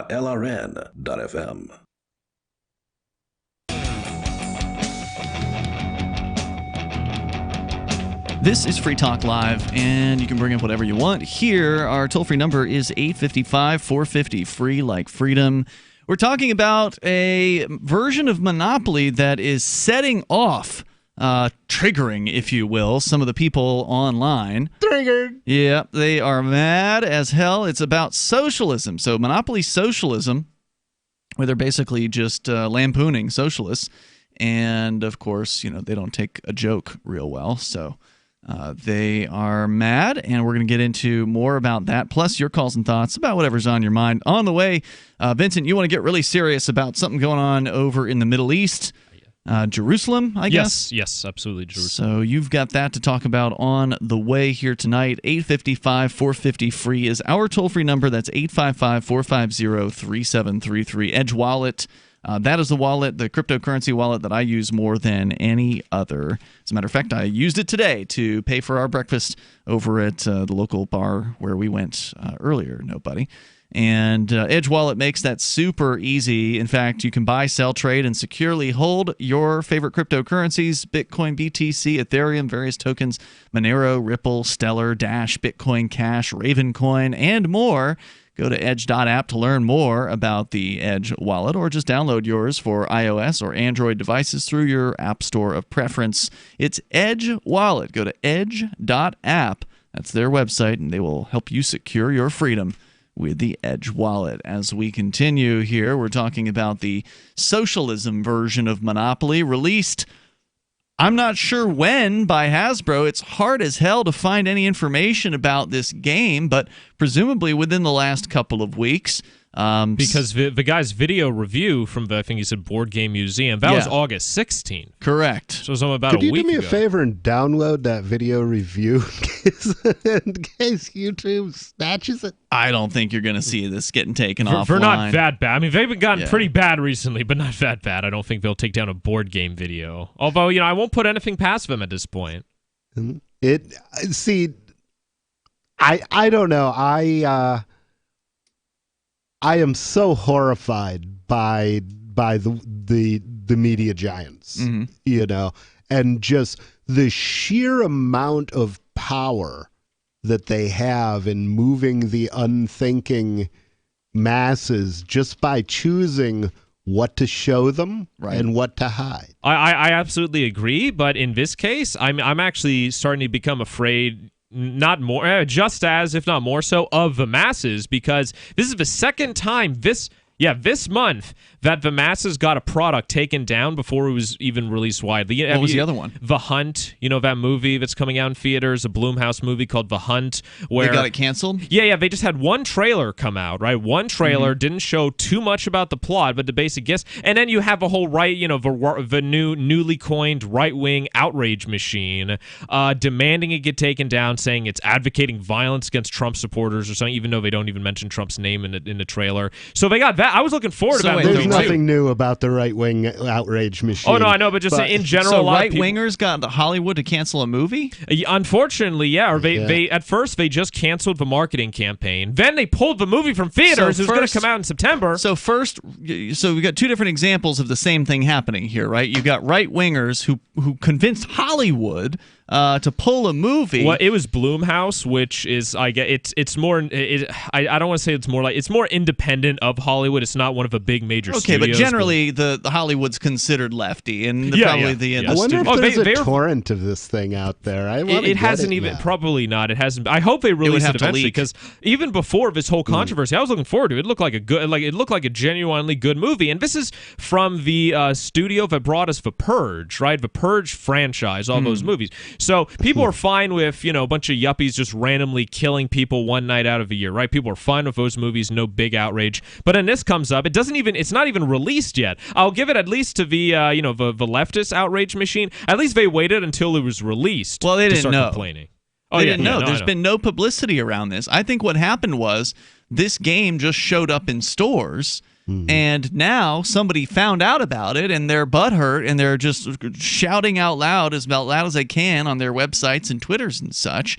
And then we don't know why, but the target entry on their website is gone. Do you think this might be all part of a plan, right? It's like a genius marketing scheme? Because, when was the last time you thought about Monopoly, right? Last year when they came out with Monopoly for Millennials. Okay. And then now, we're thinking about when they come out. So this could genius. be. Well, they didn't make a sale in either case, though, so... No, they did make sales. People are talking about it. Not to you. No, not to me. Right. but people are talking about it. So I think it's possible this could have been just a test run, right? They don't do big fanfare. They just release a few. In just Target, too. Only Target. I don't know if they have some sort of exclusionary The same agreement, thing was true last year of the Millennials version, where it was an exclusive to Walmart. And now they're selling... Oh, it was an exclusive to Walmart. That was the claim. Yeah. That was the claim. So anyway, let's get back into the critique here, because the socialists are mad, and CNN is going to give one of them a platform. So his name is Nick Kapoor. He is an assistant professor of history at Rutgers University. Kapoor told CNN he bought the game at a Target in Philadelphia on Wednesday, so a couple days ago. At first, he thought the game was pro-socialism. I guess he didn't read the box. And found it strange or he's stupid. Or he made an assumption because these people are usually arrogant. Right. And found it strange that Hasbro would make a game that seemed to take a political stance. When he looked at it more closely, Kapoor said the game seemed anti-socialist, which he said felt equally odd. Kapoor says he doesn't describe himself as a socialist. No. Though he did say his politics are left of center. So he's a socialist. But as someone who studies the 1960s and student protest movements, he said the game misunderstands the theory. Quote, obviously, there are critiques of socialism, and people can say maybe the market is better at delivering certain types of services. Like food! Like everything. But yeah, definitely food. Kapoor said. He continued saying, but this game didn't seem to be talking in those terms at all. It just seemed to be saying that socialism is bad. It makes you poor. You got to give your money away constantly. Unquote. Maybe it doesn't get dark humor. It's, as Stalin said, dark humor is like food. Not everybody gets it. Did he say that? No. Okay. Hasbro has not responded to multiple requests for comment. Now, that's interesting because when the Monopoly for Millennials hit, Hasbro was all about commenting on that version. They had a blast just going after the millennials. It's almost like they didn't care about offending a fairly large market segment. Well, I was going to say it's because millennials don't have the money. They don't have to worry about the loss of revenue. But then again, who else buys board games? So, I imagine a lot of people buy board games. They're still in. These companies are still in business. The game has ignited outrage from people across the political spectrum, from those who generally agree with Kapoor's observations to Senator Ted Cruz, who criticized Kapoor in a thread of his own. While the board game was available online at Target as of Thursday afternoon, it now appears to have been removed from Target's website. The link for the product now directs users to a page that reads "Product not available." CNN has reached out for comment. Doesn't say that Target got back to them. That's very unusual. Usually, companies leave all of their ads that are out of stock up. Mm-hmm. Most, like Walmart, I'm forever finding same thing things happened on at Walmart that last are year. out of- The same thing happened last year, where all the articles about Monopoly for Millennials were talking about how it was sold at Walmart. I went and looked at Walmart's website. I couldn't find it. It wasn't there anymore. Wow. Now it's back. It would be interesting to cultivate a relationship with a Walmart's manager, because what happened? I mean, if they were taking it off the shelves and throwing it away. No, they didn't do that. Yeah, I don't know what they brought it back out later.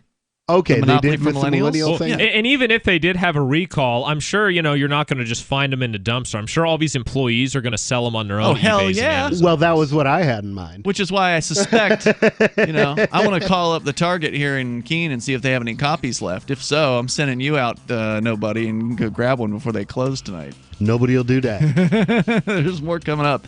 855 450 free. But if any of the employees heard this news, they've already snagged them off the shelves.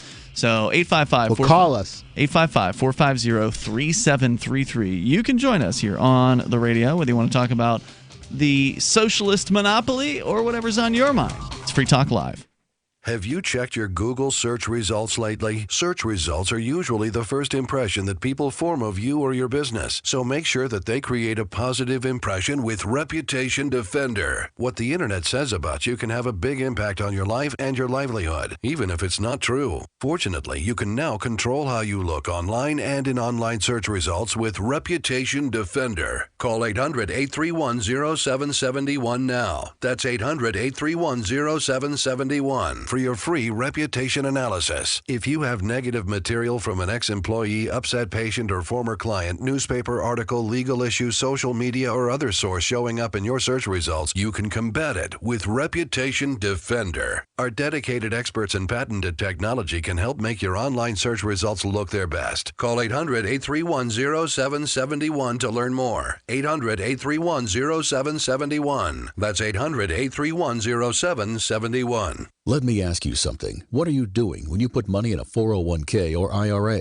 or store jumper cables in your vehicle, or purchase health insurance? You're preparing. You're preparing to ensure you have enough money for retirement. You're preparing for when your car battery dies, or to have assistance paying a major unexpected medical bill. That all makes sense. The same goes for building a food storage plan. You're preparing for when emergencies or disasters strike and shelves go empty at your grocery store. The best way to prepare is with My Patriot Supply. They've helped 1 million hardworking Americans become more self-sufficient. My Patriot Supply sells hundreds of items, including dozens of emergency food kits, at MyPatriotSupply.com. It could be an earthquake, a cyber attack freezing our banking system, or a disaster that shuts down our power grid for weeks. For all these emergencies and more, get your supplies and prepare today at MyPatriotSupply.com. No more rushing to find empty store shelves because you're too late. Do it now so you're ready. MyPatriotSupply.com.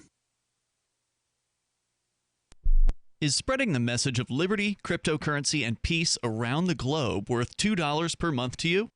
As you may already know, in addition to our internet feed, LRN.FM broadcasts on free-to-air satellite across North and Central America, as well as Sub-Saharan Africa. And we've been available on satellite for free 24/7 since 2010. The LRN.FM free-to-air satellite signal is reaching some of the most oppressive regimes in the world, and there's no doubt our ideas are making an impact. You can learn more about the channel's impact by watching the 3-minute video at fund.lrn.fm.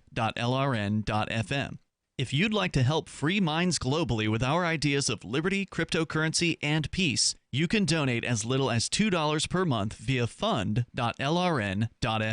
You can help us continue and expand our satellite broadcast to multiple continents. Visit fund.lrn.fm today, and thank you for your help. Don't forget to share the link on social media. That's fund.lrn.fm.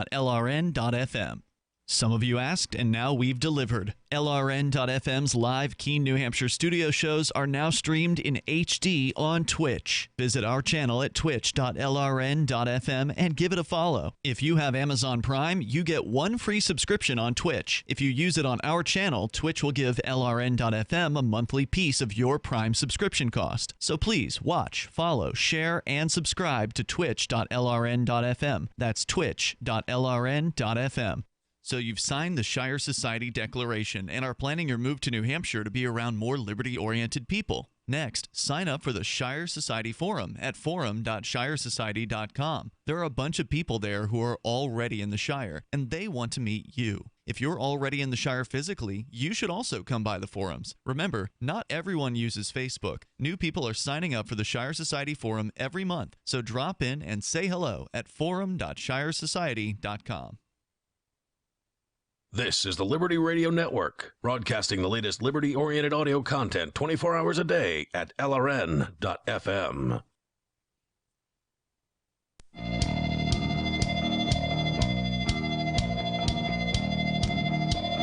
This is Free Talk Live. You're invited to join us here. The toll-free number is 855-450-FREE, like freedom. That's 855-450-3733. We have the Discord call-in line rooms at discord.lrn.fm. We're talking about Monopoly Socialism Edition, which doesn't appear to exist on store shelves, or at least it's not in stock at the Keene Target. We just got off the phone with them a moment ago. We're hoping that maybe, one of these collectors these things are selling for upwards of $250 right now on various different secondary sites. That looks like some sites may have them for as low as $70 or $80 or $90. But this is a $20 game. This isn't an expensive game normally, right? Like the regular price of this can't be more than $20 or $30. So but supply and demand has a magic to it. There's always that one guy who he's got to have the game. Yep, exactly. And I got to say, it sounds like it's pretty entertaining. I wanted the Monopoly for Millennials last year when we were talking about it, just because I thought it was hilarious. And, because it wasn't available, I kind of just forgot about it. And then, maybe several months later looked into it again, but I wasn't as hyped up for it at that time. So I didn't buy it. So technically, they missed out on a sale because it wasn't available. Mm-hmm. But we're talking about the game. It's stirring it up online right now. And maybe Target, you got to ask yourself, Target had this game, and it may be a Target exclusive. We're not clear on that because Hasbro hasn't commented at all. But that's what everybody's saying as far as where you could find it until the last 24 hours was only at Target. And so when Target's... It'd be interesting to call it a Hasbro warehouse and just go, hey, yeah, this is Joe. Over in the other building, we got a pile of these Monopoly games. Where are they putting them things? Little social engineering. Oh, yeah. So anyway, if you want to comment, you can. Our toll-free number is 855-450-FREE. So what I wanted to say, though, was, think about being Target and whoever it is that makes deals for Target to acquire, exclusive board games. They're buyers. They're buyers. They must have seen this, and they must have known that this had the potential, especially given what happened, previously with Monopoly for Millennials, although that happened with Walmart. Anyway, you would think with a name like Socialism, right across the front of the product, that it should be obvious that this could be a flashpoint for controversy. Like, you're taking on a product that might make some customers angry, right? With a name like Socialism, it can't be good. Well, no doubt. Well, actually, it might be a great game. Well, I think it's probably good. It's not even on Hasbro's official website. I'm on shop.hasbro.com. I can't find it. Right. It's not out there except on the secondary markets from what I can see. But when Target was looking at this and assessing, do we want to take this product, they must have realized that this was likely going to be a controversial product. I mean, I can't imagine this, came along with another batch of 20 games where they just eyeballed it once and then, said, okay, let's put it on the shelves. Well, maybe the guy who reviewed it, the guy who signed off on it, just didn't have a sense of humor.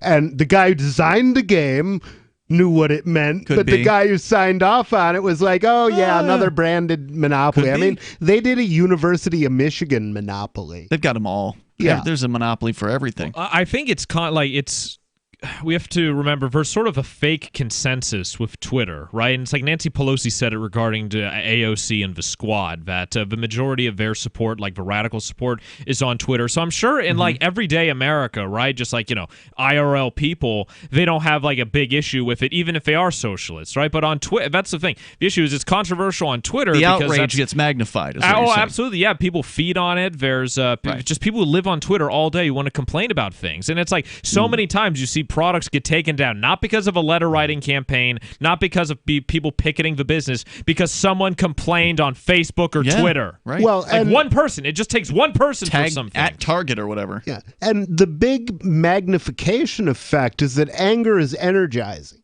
Okay? So I may get pissed off and argue with you on Facebook through a thread of 1,000 comments. I've done it. And nothing has ever made me happy enough to have me tell you about it for 1,000 comments. It doesn't generate the same kind of traffic. I'm busy being happy. I don't want to post to Facebook. So you're always going to have that bias that the most trafficked items are going to be the most sensitive. The controversial controversial items. And, coupled with that, there's the ancient problem that, half of the human race is dumber than average. And that's kind of horrific when you think about it. So a little bit more here from the CNN story about this monopoly socialism, where they point out that a monopoly parody that makes fun of socialism might not seem all that unexpected. In the most common version of Monopoly, players move around the board, buying and trading properties, collecting rents, and ultimately trying to force their opponents into bankruptcy. But the woman who originally invented the game intended for it to be a lesson about wealth inequality, according to Mary Pilon, author of, quote, The Monopolists, Obsession, Fury, and the Scandal Behind the World's Favorite Board Game, unquote. Born in 1866, Elizabeth Maggie often spoke out against the railroad, steel, and oil monopolists of her time.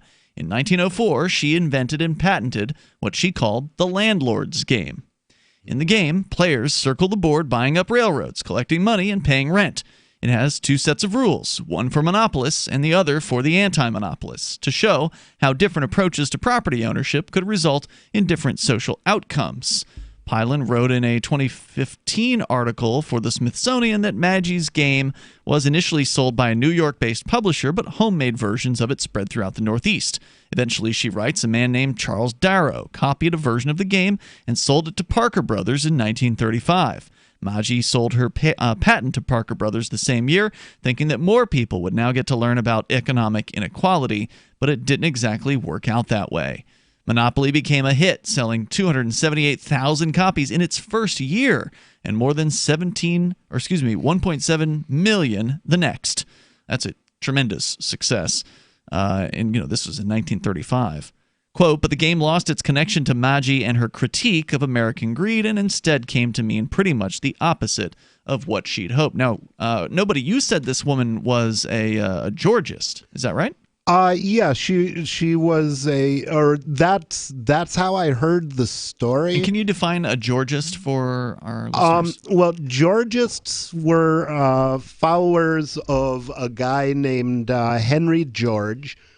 They were also frequently referred to as single taxers, and they their belief was that there should be only one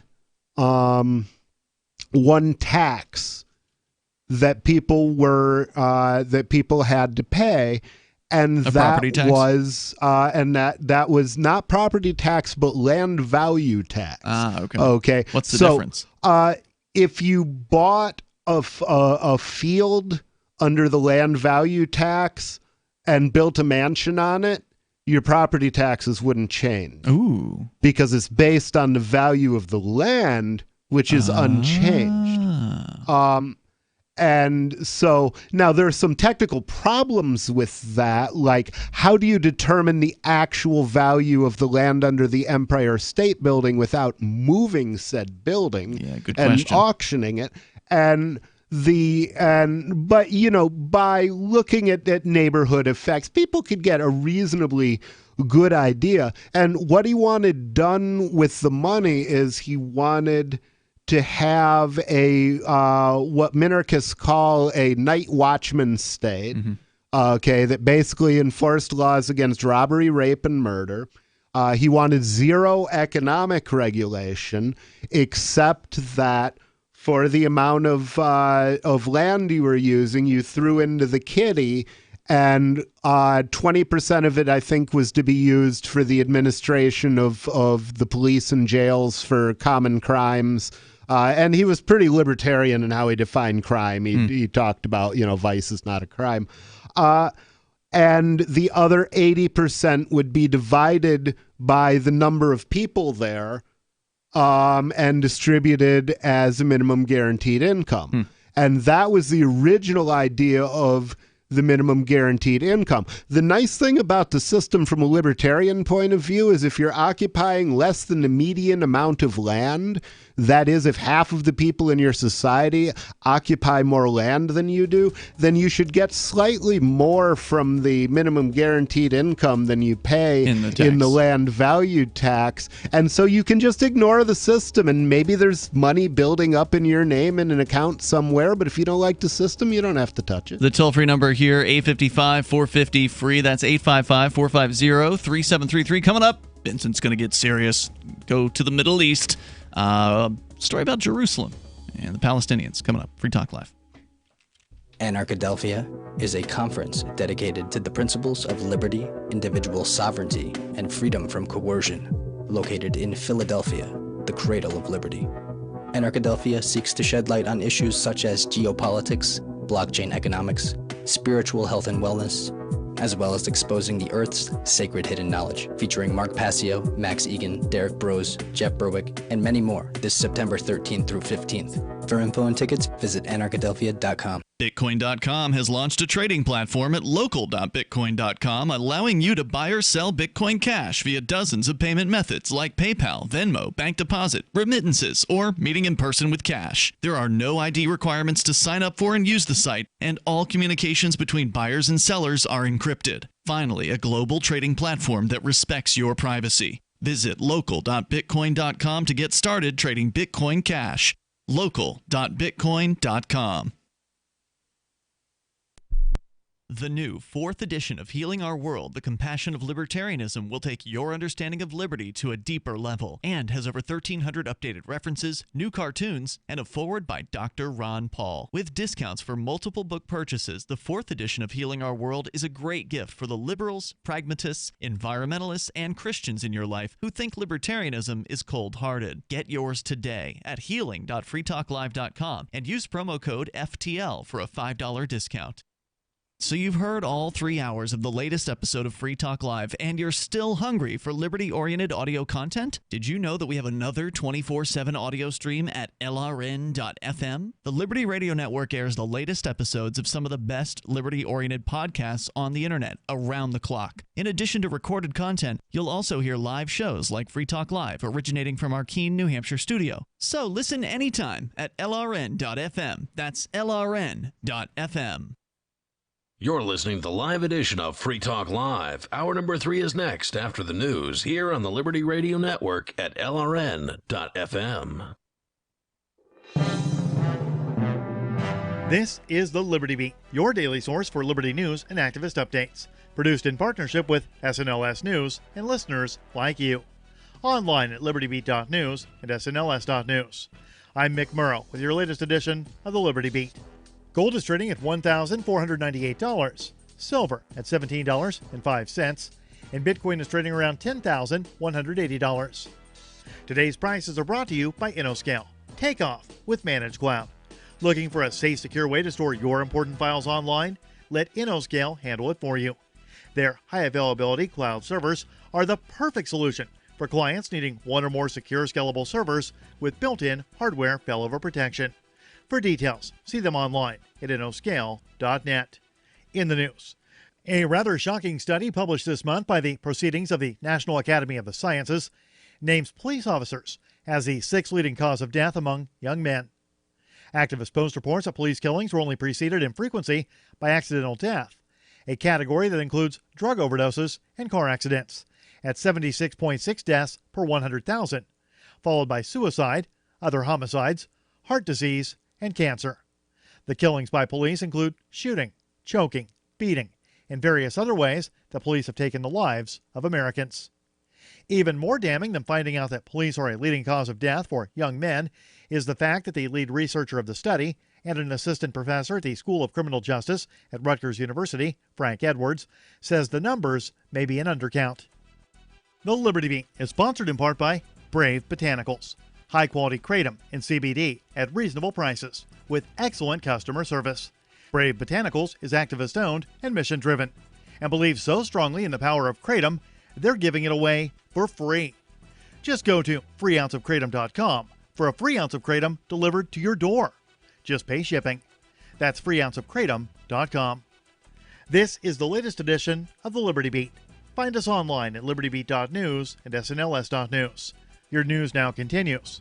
The Amazon rainforest have been on fire for several weeks, and Brazil's right-wing President Bolsonaro suggested Wednesday, without evidence, that the fires were started by non-governmental organizations. The Mind Unleashed quotes Bolsonaro as saying, quote, "Maybe, I am not affirming it, these NGO people are carrying out some criminal actions to draw attention against me, against the government of Brazil," end quote. Adding that, quote, "The fires were lit in strategic places. All the indications suggest they went there to film and start fires. That's what I feel," end quote. Greenpeace Brazil shot back, with its public policy coordinator, Marcio Astrini, calling the president's statement sick and pitiful.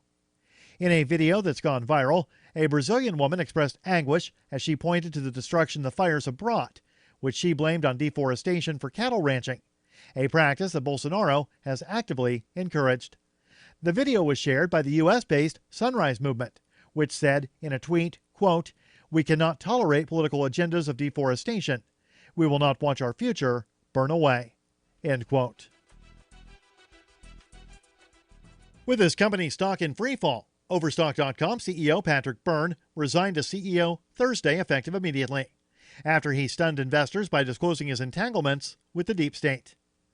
The Mind Unleashed reports that the 56-year-old Byrne, who founded the company in 1999 and took it public 3 years later, will be succeeded by director Jonathan Johnson, who was with the company for 17 years and has recently served as president of Overstock's blockchain business. Byrne's resignation comes after conspiratorial comments from August 12th, where he confessed his role in the deep state. Byrne released an initial statement last week where he discussed his involvement in the federal government's investigation into the 2016 election interference, though he wasn't super specific. He said he assisted in investigations related to the Clintons and Russia.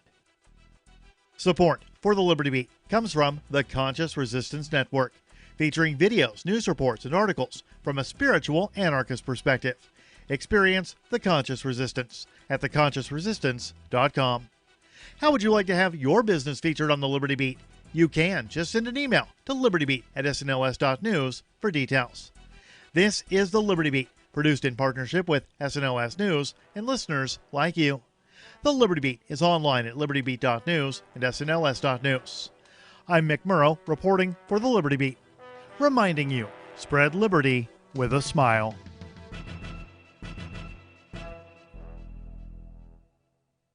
While digital communications coordinator Brian Tyler is considered by many of his coworkers to be the cutest guy around the offices of Western Psychological Publishing Services, employees conceded today the 27-year-old is not even particularly attractive. Brian gets a lot of attention from girls around here, but if I saw him in a bar, I don't know if I would even notice him. Put him next to Glenn or Mike, and then, sure, he actually looks pretty good. Co-workers explained to reporters that by everyday standards, Tyler would at best be considered moderately good-looking, but explained that given the abundance of unattractive men at the publishing firm, female employees often go out of their way to make small talk with the 27-year-old at his desk or eat lunch with him in the office kitchen.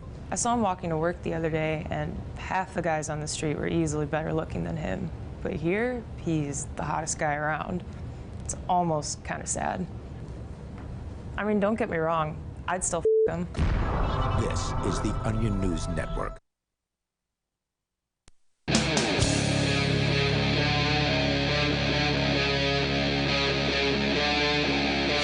Talk Live. It's Free Talk Live. We're launching into the third hour of the program. You can join us here. The toll-free number is 855-450-FREE like freedom. That's 855-450-3733. We have the Discord call-in line rooms. They're open and available to you over at discord.lrn.fm. Here in the studio tonight, it's Ian. It's Vincent. And it's nobody. So we talked about nobody's campaign for mayor in the first hour. We covered Ad the nauseum. Monopoly Socialism version most recently. And now, Vincent, you want to get serious and go into the Middle East with a story about what's going on. Okay, don't go into the Middle East. Everybody does that. Leave them alone. This is regarding Middle East for the Middle Easterners. I've never even been to Israel, Rich. I don't know what you're talking about. So here, this is from the Jerusalem Who's Post. Rich? Excuse me, nobody. Okay. It's going to take a while, all right? I know it. It does. I messed it up earlier today. This is going to be the Jerusalem Post. A lot of people will probably continue to casually call me Rich. Yeah, sure. Of course. It's not problematical. I'm not going to. You're not offended by it. Scream and cry and say you're dead naming me. I probably won't be nobody forever. Okay. Although I'm considering changing if I do going back to be Rich Nobody Paul. Okay. Get rid of the ARD and. Well, nobody has a lot of plans, from what I understand. So at least for the next few years, you're probably going to continue to be nobody. Well, yeah. I'm hopefully gonna be riding this thing for a while. Yeah. Vermin Supreme's been doing his shtick for more than a decade, quite a while. And so before I get in, this is a story about the statements from the Palestinian Authority President Abbas. And before I continue, some people would be thinking, well, what is the Palestinian Authority? Yeah. So there's a lot of background needed for the Arab-Israeli conflict, but just to begin, the Palestinian Authority, this is from encyclopediabritannica.com. Or Britannica.com. Wow, they still exist. How about that? I figured, this is such a hot button issue. I need to get a very authoritative, partial source. So the Palestinian Authority, known by many former names, is the governing body of the Palestinian autonomous regions of the West Bank and Gaza Strip, established in 1994 as part of the Oslo Accords peace agreement between Israel and the Palestinian Liberation Organization. So that's what the Palestinian Authority is. So they govern an area where Palestinians live. Yes. Which they've been shoved into by the Israelis. Yes. Israelites? No, Israelis. Israelis. They're not. Yeah, okay. Yeah, and that's. There's so much to get into. This is just from Wikipedia. Yeah, and I know almost nothing about this This is just a brief, this is from Wikipedia, just a brief history of a region. It says here, the region has come under sway of various empires, region as in, what used to be called the Levant, right? The Levant, that area of the coast of the Mediterranean. Okay. The region has come under the sway of various empires and as a result hosted a wide variety of ethnicities. And this comes up into his statements in the article. However, the land was predominantly Jewish from roughly 1,000 years before Common Era until 3rd century of a Common Era, AD and BC, if you were older. The adoption of Christianity by the Roman Empire in the 4th century led to a Greco-Roman Christian majority, which lasted not just until the 7th century when the area was conquered by the Arab Muslim empires, but for another full 6 centuries. It gradually became predominantly Muslim after the end of the Crusader period, during which it was a focal point of conflict between Christianity and Islam. From the 13th century, it was mainly Muslim, with Arabic as the dominant language, and was first part of Assyrian province of Mamluk Sultanate and Ottoman Empire,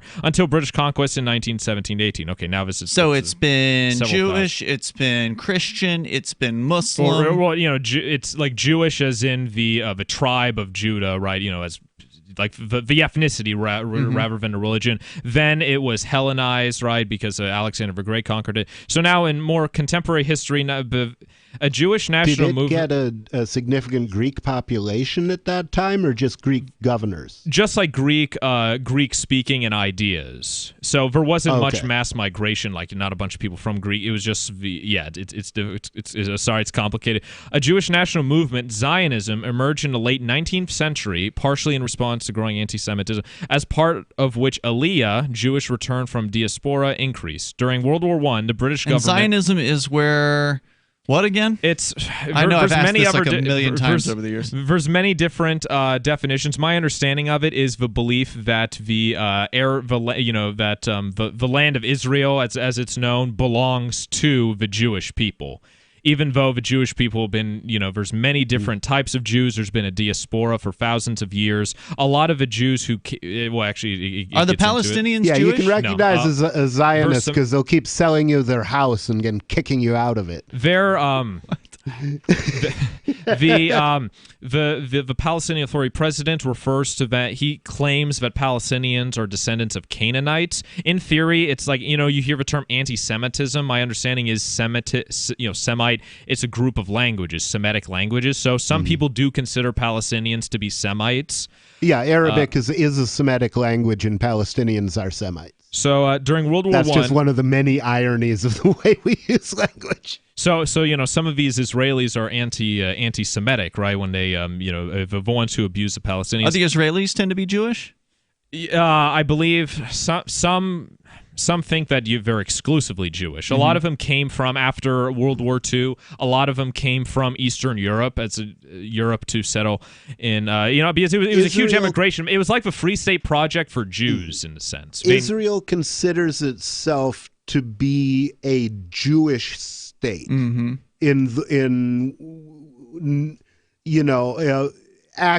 actively. So it's a theocracy. Yeah. Okay. Versus competing elements. I mean, it is a sort of like a representative democracy, right? Versus parties, versus liberal parties, versus far-right parties. I'll just finish here. Well, I mean, anytime you have a power structure, you're going to have groups of people fighting. Absolutely, and so there are some elements who I've heard some people say that the soldiers follow the rabbis over their own officers. So there is a like in the United States and like in the Arab world, there is a religious fundamentalist aspect who would like to see a theocracy, and so it's a very recent state. 1948 is when it was established. Let's see. So the British government publicly committed to create a Jewish national home and was granted a mandate to rule Palestine by the League of Nations for this purpose. You'll see the British were ruling Palestine. The mandate of Palestine. You could even see some sewer hubs, sewer caps in modern day Israel still say the mandate of Palestine. By League of Nations for this purpose. A rival Arab nationalism also claimed rights over former Ottoman territories and sought to prevent Jewish migration into Palestine, leading to growing Arab-Jewish tensions. Israeli independence in 1948 was... hold on, slow down, man. I'm trying to follow this here. It's just a brief history of it. But I'm trying to follow what the history is here. So you're saying... the Palestinians were running people out of Palestine. No, originally? I'm not saying that. This is what this is just the beginning blurb of the article. The Palestinians weren't in control. The British were. Okay. And the British were making some effort to stop Jews from coming in, and the Palestinians liked that because the big problem with Palestine is that it was a feudal system. So the people farming the land didn't own the land. But they'd been there for hundreds of years, and their families had been there for hundreds of years, and they just paid a tithe to this landowner that they never met. And they didn't know why they paid it, but they did. Well, the problem is the Jews came in and bought those farms. The absentee owner of the place, many of whom were in Egypt, got paid, and the people who were on the land, the people who had been farming it for centuries, they were just like, well, we bought this place, you got to leave. So it's a very similar situation to Native American reservation, like the treatment of Native Americans. Well, I mean, it's versus parallels, not like a total similar comparison. So the Palestinians were in that they are instituted. I mean, it's a genocide. Except instead of manifest destiny, they just use the term Zionism, and there's a lot of sectarian violence, and like the King David hotel bombing, Gun death squads, and a lot of the people, I guess Zionist partisans who could be described as terrorists based on their actions, became the founders of the modern day. So the Israeli. Palestinians are the serfs in the feudal system you're talking about? Yes. And the Brits are the rulers? So they bought the land, paid the lords, and told the serfs get bent, and they didn't have anywhere to go. All right. So more coming up here in moments. 8:55, 450, free Talk Live. Does your dog itch, scratch, stink, or shed like crazy? Come to Dynovite for help. Order a 90-day supply of Dynovite. Dynovite is nutrition. Pick up 2 bottles of Lico-Chops. Get the 3rd bottle free. New improved Lico-Chops with omega-3, omega-6, vitamin E. And now, 6 extra direct-fed microbials. Even better for the digestive tract and immune system. Try Lico-Chops. Buy 2, get 1 free. At Dynovite.com. DINOVITE.com. Do you have a crypto wealth advisor or coach? If so, has your cryptocurrency advisor been investing in technology stocks for over 20 years? Have they left the corporate world and retired? Or are they still trying to make a weekly paycheck? Have they produced 6-figure results for their customers in the past 30 days? And very importantly, are they a member of the Digital Currency Council? Seth Maniscalco is the founder of Crypto Wealth Coach and CryptoWealthCoach.com. Seth invested in his first Roth IRA at 19 years old while living abroad and has been investing in Wall Street and technology for over 20 years with experience in all the money markets. By comparison, so many of these so-called crypto gurus have barely been alive for 20 years. Seth has not only experienced personal success from his own investments in crypto, he has also helped his clients earn 6- and 7-figure incomes, including helping investors make over $750,000 in EOS in 90 days and 1,225% in only 5.5 months with Chainlink. Seth has help for the small do-it-yourself guy on up to crypto whales. Increase your wealth. Visit CryptoWealthCoach.com. Gold has definitely been on the move recently, and there is no more secure investment historically. McIlvaney ICA has been helping people take delivery of precious metals and find storage options for decades. They've helped thousands of investors with their precious metal IRAs. Call ICA today for your free portfolio review at 800-525-9556 or download their free report online at ICAGoldSilver.com to learn how you can double your gold and silver ounces even within an IRA. 800-525-9556. ICAGoldSilver.com. I've been told no in many different ways. I give you an order and you're going to obey it. George, you can go this way. You can do that and you have to leave here. You cannot bring signs into the rally. Walk with me. Well, I'm comfortable here, actually. Whoa, hey. Who do you think Excuse me. There is no video or audio allowed in this hospital. No, I have work today. You ain't going to make it. Wait a minute. Forget it. Hey! Oh my God! Unbelievable! Why are you running from me? Because you scared me. What am I being detained for? You're being served. What is this? You're being served. What is this? Bureaucrats have a funny way of telling people no. That's the sound of the men working on the chain. Derek J's Victimless Crime Spree. Watch it for free and order the Director's Cut DVD at victimlesscrimespree.com. If you want to know the latest about Free Talk Live before we go on the air, all you need to decide is how you want it delivered. It's your choice. Visit news.freetalklive.com to receive our usually weekly news updates by email. Plus, we have a Twitter account at twitter.freetalklive.com, and you can follow us on the decentralized Mastodon platform at toot.freetalklive.com. So please follow us at toot.freetalklive.com and sign up for our emails at news.freetalklive.com. Cell 411 is a free app for Android and iOS that replaces government-controlled 911. Cell 411 allows you to preset a group of friends or private organizations to show up at any emergency. Cell 411 is a nightmare for the state because it proves their so-called services aren't needed. Cell 411 has had thousands of installs, and of course it's covered by the BIPCOT no government license. Cell 411 because your friends won't shoot you when you're in trouble. Without the government, who would build the emergency services? You and Cell 411. Get it today at getcell411.com. You can sign up to receive the latest about the Liberty Radio Network via our email updates at updates.lrn.fm. That's updates.lrn.fm.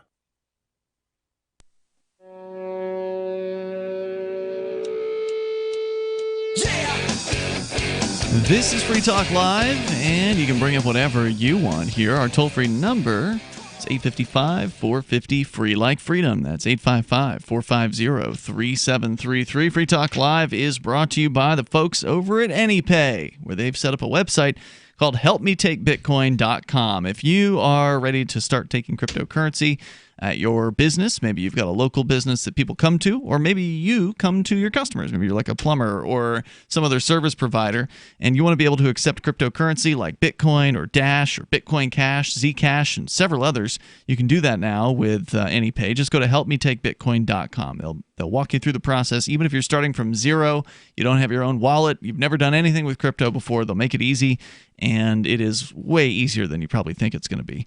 Helpmetakebitcoin.com. The AnyPay Take Crypto app is available for iOS and Android, as well as web browsers. Helpmetakebitcoin.com. Now, Vincent, you are recounting a brief history of what is a very lengthy and detailed history in general. Complicated. Of the land known as Israel these days? I mean, today, when we talk about Israel, a lot of people just think of that Levantine area, but versus the nation of Israel, and then there's Gaza and West Bank, which are the place where Palestinians live, and they're pretty much like reservations. And so you were in the 1940s or like 1948 when we left off in the last segment. The British were in charge of the land. It had changed hands over many hundreds of years, and the British were then in charge, and that's kind of where you kind of left off. Yeah. Okay. And I have to get back to where it was. Okay, then in 1948 is when Israel gained independence, or became its own nation. So Israeli independence in 1948. The British washed their hands of them because there's a lot of group terrorism called and violence. Irgun kidnapped a couple of British soldiers and sergeants. And they whipped them, and I can't remember if they killed them or not, but they hurt them. They at least hurt them badly. And I think they hung them. And these people are national heroes. Well, not those people in particular, I don't know. But it was the King David Hotel bombing. They're considered, the people who organized that, right? They're viewed as, by some in Israel, as heroes because today. They got rid of the British as a result? Oh, well, just because they got their land back, quote, their land. Well, it was really they got rid of the British, and that gave them carte blanche to do what they wanted with the Palestinians. And there was the, I think they call it Arab-Israeli conflict, where many of the surrounding Arab countries, like I believe Egypt, Syria, I don't know about Jordan, they went to war. I think it was like the 6-Day War or something. There's a lot of wars there, and Israel was able to hold its ground. And today, 43% of the world's Jewish population lives in Israel. It's the largest Jewish community in the world. And so even though a lot of the conflict took place... What percentage? 43%. Really? That's what it says here on the Wikipedia article. And even though this took place, more than half a century ago, a lot of the issues are still around. There's these things called settlements, Israeli settlements, on what they even agree, or maybe not all of them agree, but is what many, I think even the UN legally views it as Palestinian land. I saw this awful video. They're making illegal incursions all over the 8% of land that the Palestinians are left with. I saw this awful video of the IDF demolishing a Palestinian apartment building, and all these people, all the Palestinians are upset. They're getting displaced from their homes. It shows the IDF soldiers laughing and cheering at the building going off. So take me back to 1948. They get rid of the British, and the Palestinians were the serfs on these properties. Well, I mean, not all of them were. I'm not an expert on it. Not all of them were serfs. So some of them were landowners. Is what you're saying? some of them were landowners. There was a large population of serfs, and it was just about the worst possible transition you can make from basically feudalism to something more advanced. So what happened then? I mean, did they then, at what point did they shove these people out of the land that they'd lived on for hundreds of years? Well, this has been going on all the time. This has been going on since 1918. In that, I mean, you come in, and if you move a whole bunch of people into an area, and they're buying up land, there's going to be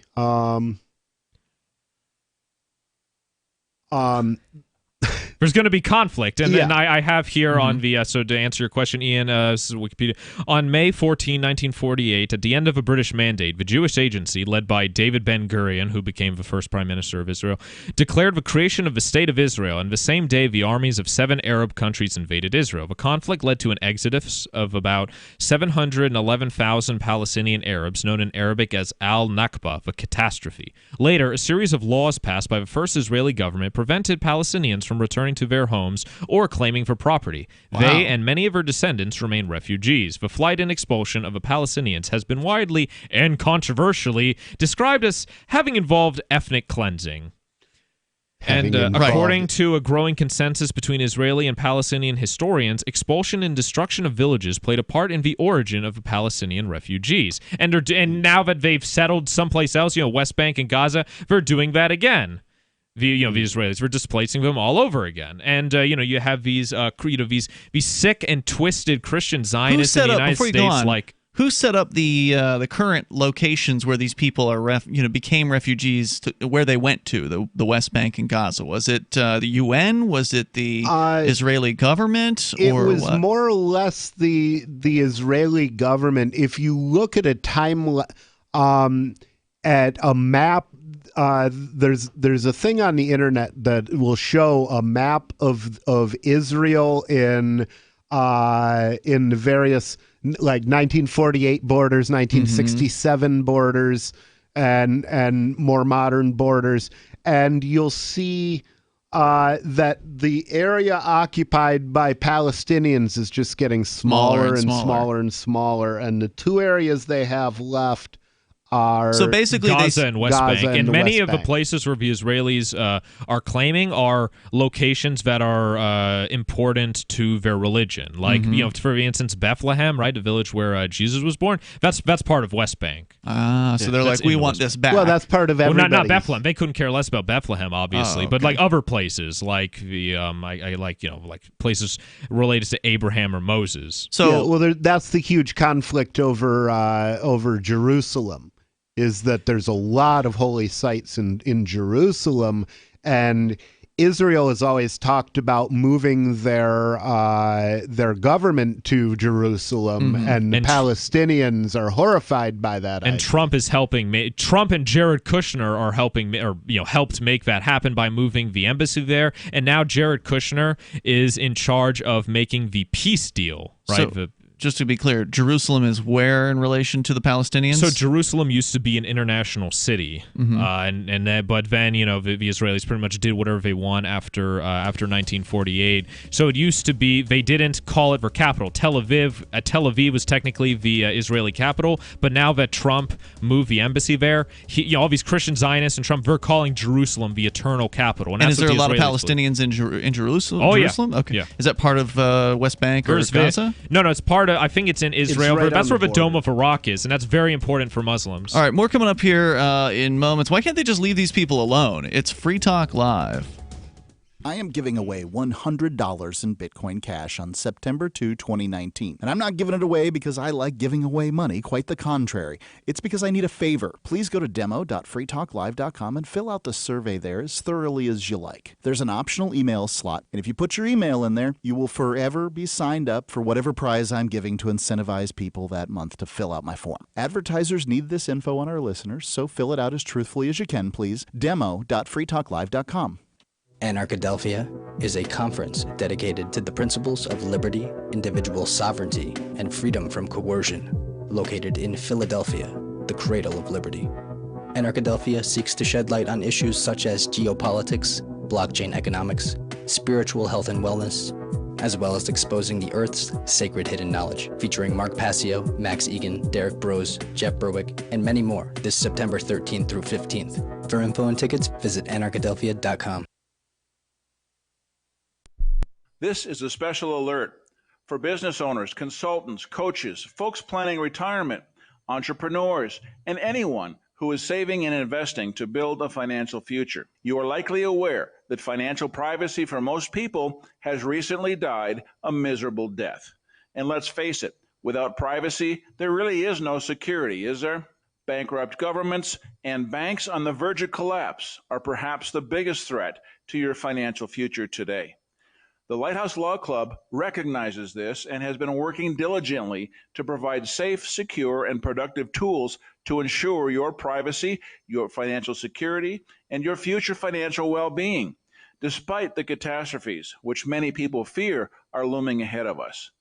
Find out more with a variety of free videos on the YouTube channel for Lighthouse Law Club. Just search YouTube for Lighthouse Law Club and secure your future today.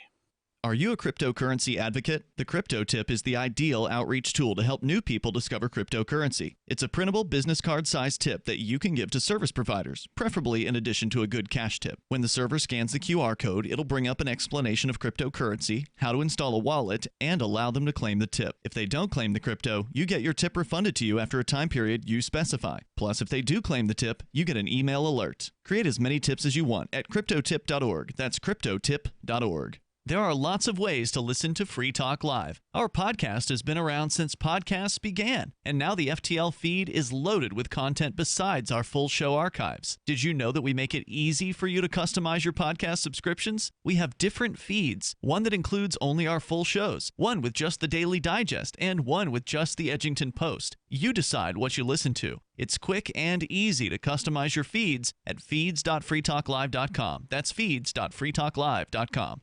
On Free Talk Live, we're bringing people to the ideas of liberty every day. From wrestling superstars like Glenn Jacobs. You guys really are having an impact, I believe. Like I said, a lot of where I am now is due to listening to Free Talk Live. You changed my mind on some very important issues years ago. To random people tuning in on the radio. I was kind of stuck in the left-right paradigm. I heard your show by chance on a Saturday night.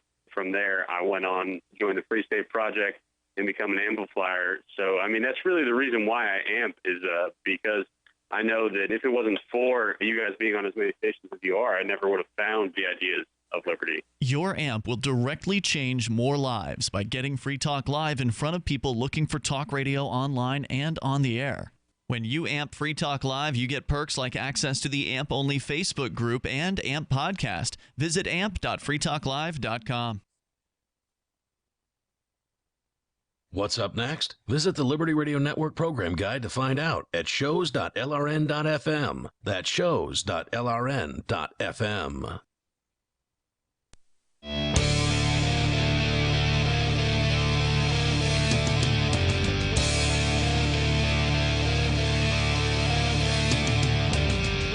This is Free Talk Live. You can bring up anything you want here. Our toll-free number is 855-450-FREE like freedom. That's 855-450-3733. We have the Discord call-in line rooms over at discord.lrn.fm. With you in the studio tonight, it's Ian. It's Vincent. And nobody. And I told you about, of course, AnyPay, but also we got other great crypto-related sponsors here. Bitcoin.com is a long-time sponsor here on Free Talk. There's the right ad. And that is a great website. In fact, nobody, you are active on the local.bitcoin.com site, and that is where you can buy and sell Bitcoin Cash. You can use a variety of different payment methods in order to do that. Now, if you're selling Bitcoin Cash, you definitely need to be a little cautious as to which payment methods you're going to use, because some of them are a little higher risk or a lot higher risk than others. So PayPal, Venmo, yeah, you can use them, but they might shut you down if they find out that you are using them to sell Bitcoin Cash. Whereas things like bank deposits or remittances are a little bit more reliable. Of course, meeting in person with cash is the best way to do it, but you don't have as many options as far as buyers in that circumstance. So go to local.bitcoin.com. There's ups and downs to the various different options that are in play over there. If you're a buyer as opposed to a seller, most of the time you're pretty safe. If you're buying from somebody who's got some reputation under their belt, you really don't have too much to worry about in those circumstances. So most of the risk tends to get kind of fronted by the sellers in this case. But do your due diligence before you get into it. Look around, get a feel for it, ask questions in their Telegram chat room. It's pretty useful. There's a good group of folks over there. Local.bitcoin.com. It is, by the way, a site that has a privacy factor to it, and that is that you don't actually have to show your identification to the website in order to create an account. The site does not hold your funds at any point. When you get into a trade with somebody, it's all done via smart contracts on the Bitcoin Cash blockchain.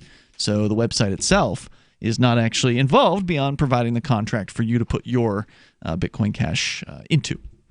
So you can go to local.bitcoin.com. You can learn more there and get started buying and selling Bitcoin Cash at local.bitcoin.com. So, Vincent, you're getting into this Palestinian story.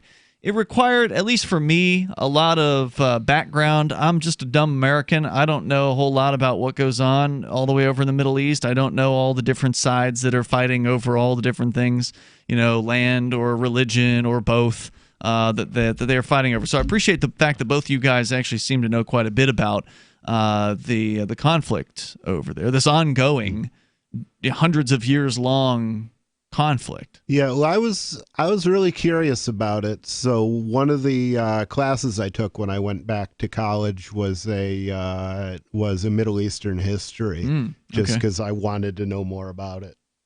So yeah, back to this Jerusalem Post article now that we know what we need to know. In a visit to the So what you're saying, just to recap briefly, these Palestinians have been pushed onto pieces of property, off their original property, onto pieces of property that get smaller and smaller over time. Which some describe as a process of ethnic cleansing.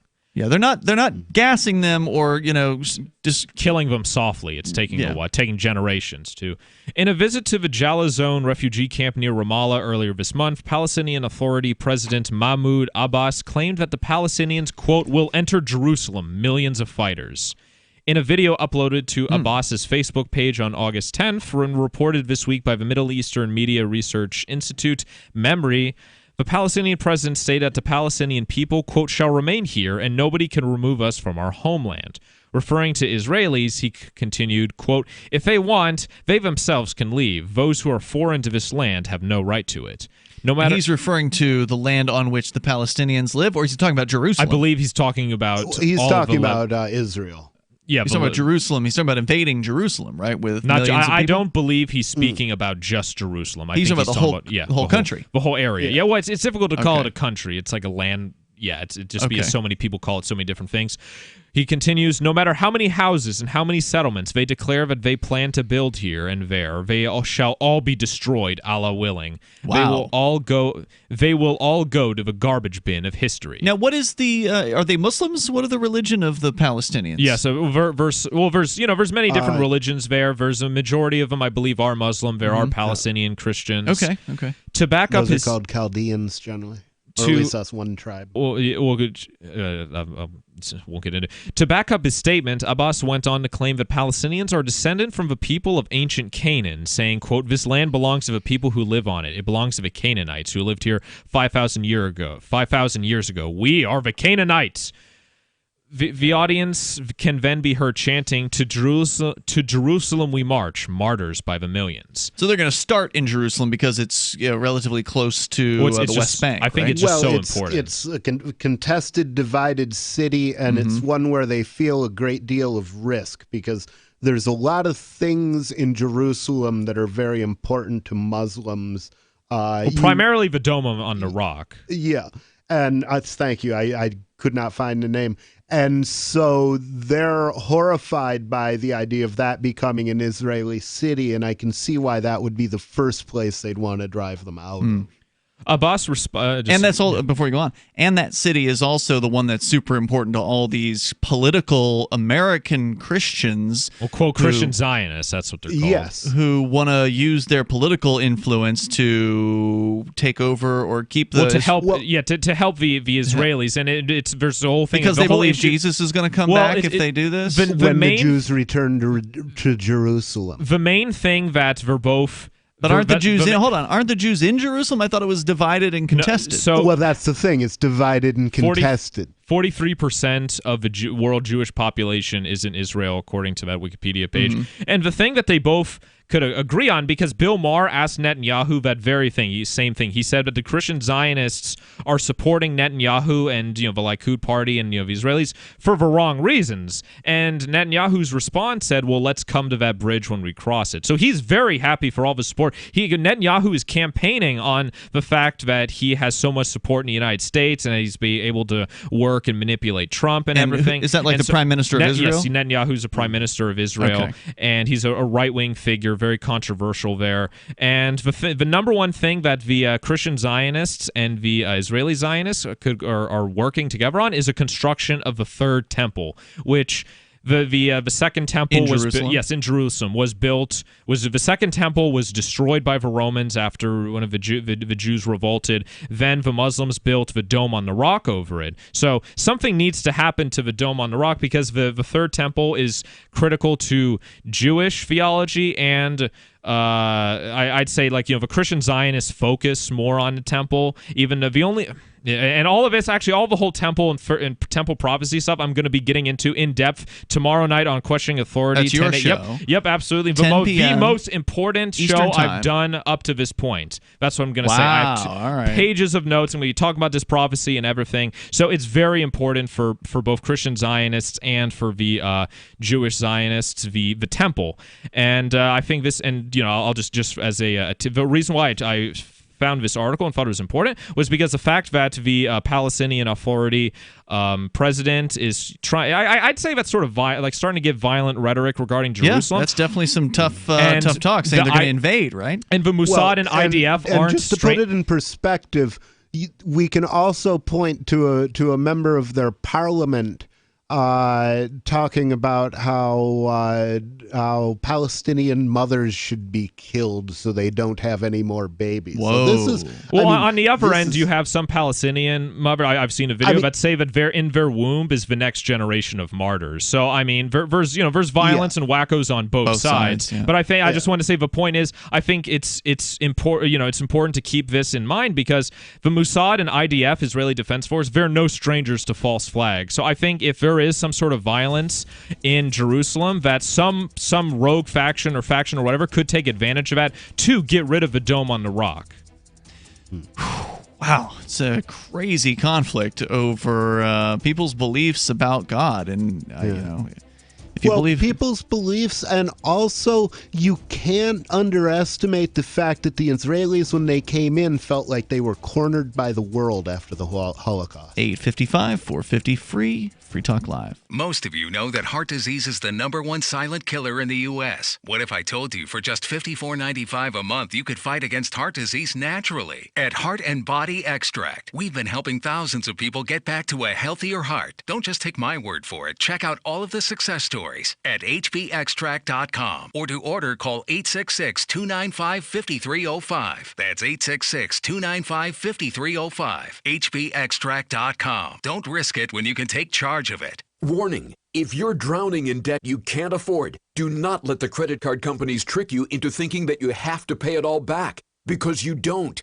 What the credit card companies don't want you to know is that there's actually a way to get debt-free without paying off your entire debt or going bankrupt. If you have $10,000 or more in credit card debt, you now have the right to let us settle that debt for a fraction of what you owe. For free information, call Credit Associates now. 1-800-976-1460. We'll even show you how much money you could save. If you can't afford to pay off all your debt, do not let the credit card companies trick you into thinking that you have to. Call Credit Associates now for free information on how to get debt-free faster than you ever thought possible, without debt consolidation or bankruptcy. We depend on your success and offer a guarantee, so there's no risk. For free information, call now. 1-800-976-1460. That's 1-800-976-1460. 1-800-976-1460. Fellow Patriots, my name is Todd Savage, founder of BlackRifleRealEstate.com. Like you, I was a prisoner of the alt-left sanctuary state, until one day I chose to lead my family to freedom. Today we live on a sustainable 20-acre homestead where we shoot, hunt, garden, and homeschool our children without the tyranny of the nanny state looking over us. If you're ready to flee the city to the freedom of Idaho or Montana, our Black Rifle Real Estate team is here to help. Go to BlackRifleRealEstate.com. That's BlackRifleRealEstate.com. The Free State Project has reached its goal of 20,000 liberty lovers who've pledged to move to New Hampshire and get active to achieve liberty in our lifetime. Perhaps you're trying to figure out what part of New Hampshire should be your destination. If so, consider Keene. You'll find more than 150 reasons to move to Keene at move.freekeene.com. Keene is famous for its historic, publicity-generating activism, as well as being the liberty media capital of the world. It's home to freekeene.com, New Hampshire's destination for liberty activism, news, and opinion. For years, we've been compiling over 150 reasons to move to Keene at move.freekeene.com, where you'll learn about some of what's happening here and what makes Keene a great place to live. If you love liberty, you'll probably enjoy anywhere you end up in the Shire. But do your due diligence first. Please visit move.freekeene.com for the full list of over 150 reasons to move to Keene. That's move.freekeene.com. LRN.FM now has a Discord. Discord is a free text and voice chat platform, and we now have our own server with a bunch of channels at discord.lrn.fm. You can join other listeners as they chat about various things during our live shows, or anytime, day or night. Discord software is available cross-platform, so you can have it on whatever device you want and take your chats anywhere. Join our Discord at discord.lrn.fm. That's discord.lrn.fm. How many lawyers does it take to change a light bulb? None. They'd rather keep their clients in the dark. There are too many lawyer jokes to count. However, there are some lawyers with more noble intentions. At the Institute for Justice, we bring the light to our clients. We are a non-profit public interest law firm with clear values and principles. At IJ, we fight for those whose most basic rights are denied by the government. Visit our website today at ij.org. Join the LRN.FM Discord for live chat 24/7 at discord.lrn.fm. That's discord.lrn.fm.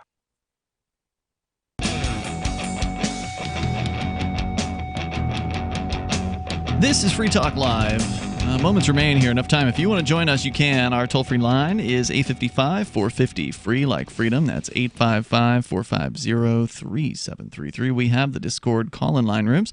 They're over at discord.lrn.fm. And I want to say thank you to C&J Bartholomew. They together, it's a couple. They signed up as a Free Talk Live Gold amplifier, and the AMP program is a way for you to back up what we do here on Free Talk Live. If you like the show, you like the fact that we're on over 200 radio stations across 1 week, we could be on 300. It's possible, but we need to advertise, market, and promote Free Talk Live. And that's what AMP stands for, to help us get on new radio stations, to bring new listeners to the ideas of freedom and peace and liberty and cryptocurrency. And you can join the AMP program just like C&J Bartholomew did by going to amp.freetalklive.com. Now, they became a gold amplifier, which is $10 a month, but we only ask for $5. So if you want to join up, you can do that. $5 a month with credit card or PayPal or Bitcoin BTC over at ampamp.freetalklive.com. You get some cool perks, some bennies. As a result of you being an amplifier, you get the list of those over there, and we appreciate it very much. It's amp.freetalklive.com. Before we get back into your calls, I got a little excerpt here from an article that actually was put into our chat room in the first hour of the show, and I don't know if Baraka66 knew that we were going to be talking about Israel, but this is actually I'm going to tie in our first hour here with hour number 3. The story is from ArabNews.com, written by Yuri Avneri, from 2012.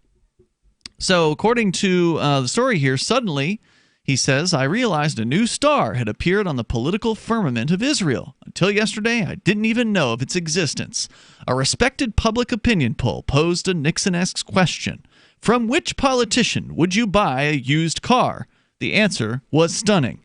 Not a single politician reached the mark of even 10%.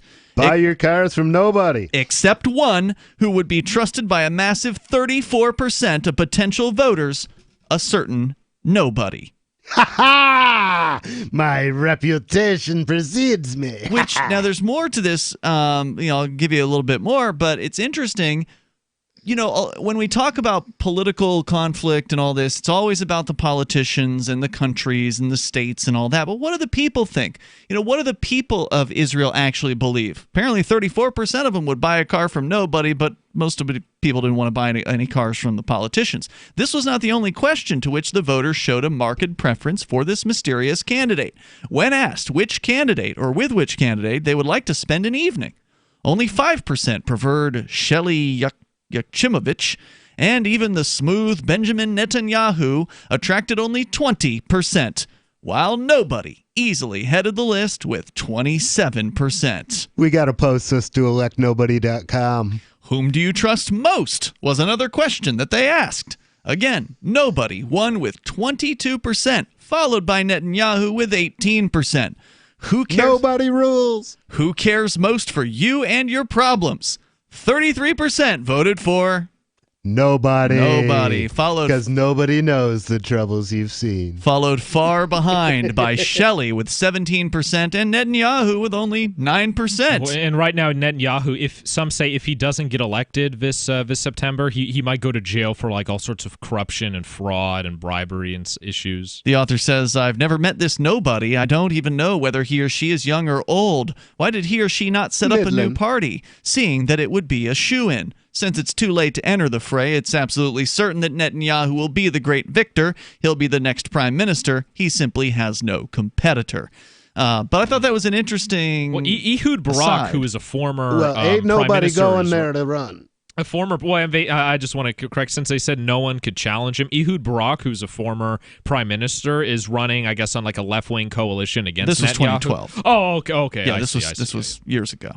But I thought it was an interesting interesting polling results. Once again, just because politicians are doing a thing doesn't mean that the people of that land back them. It doesn't mean that they agree.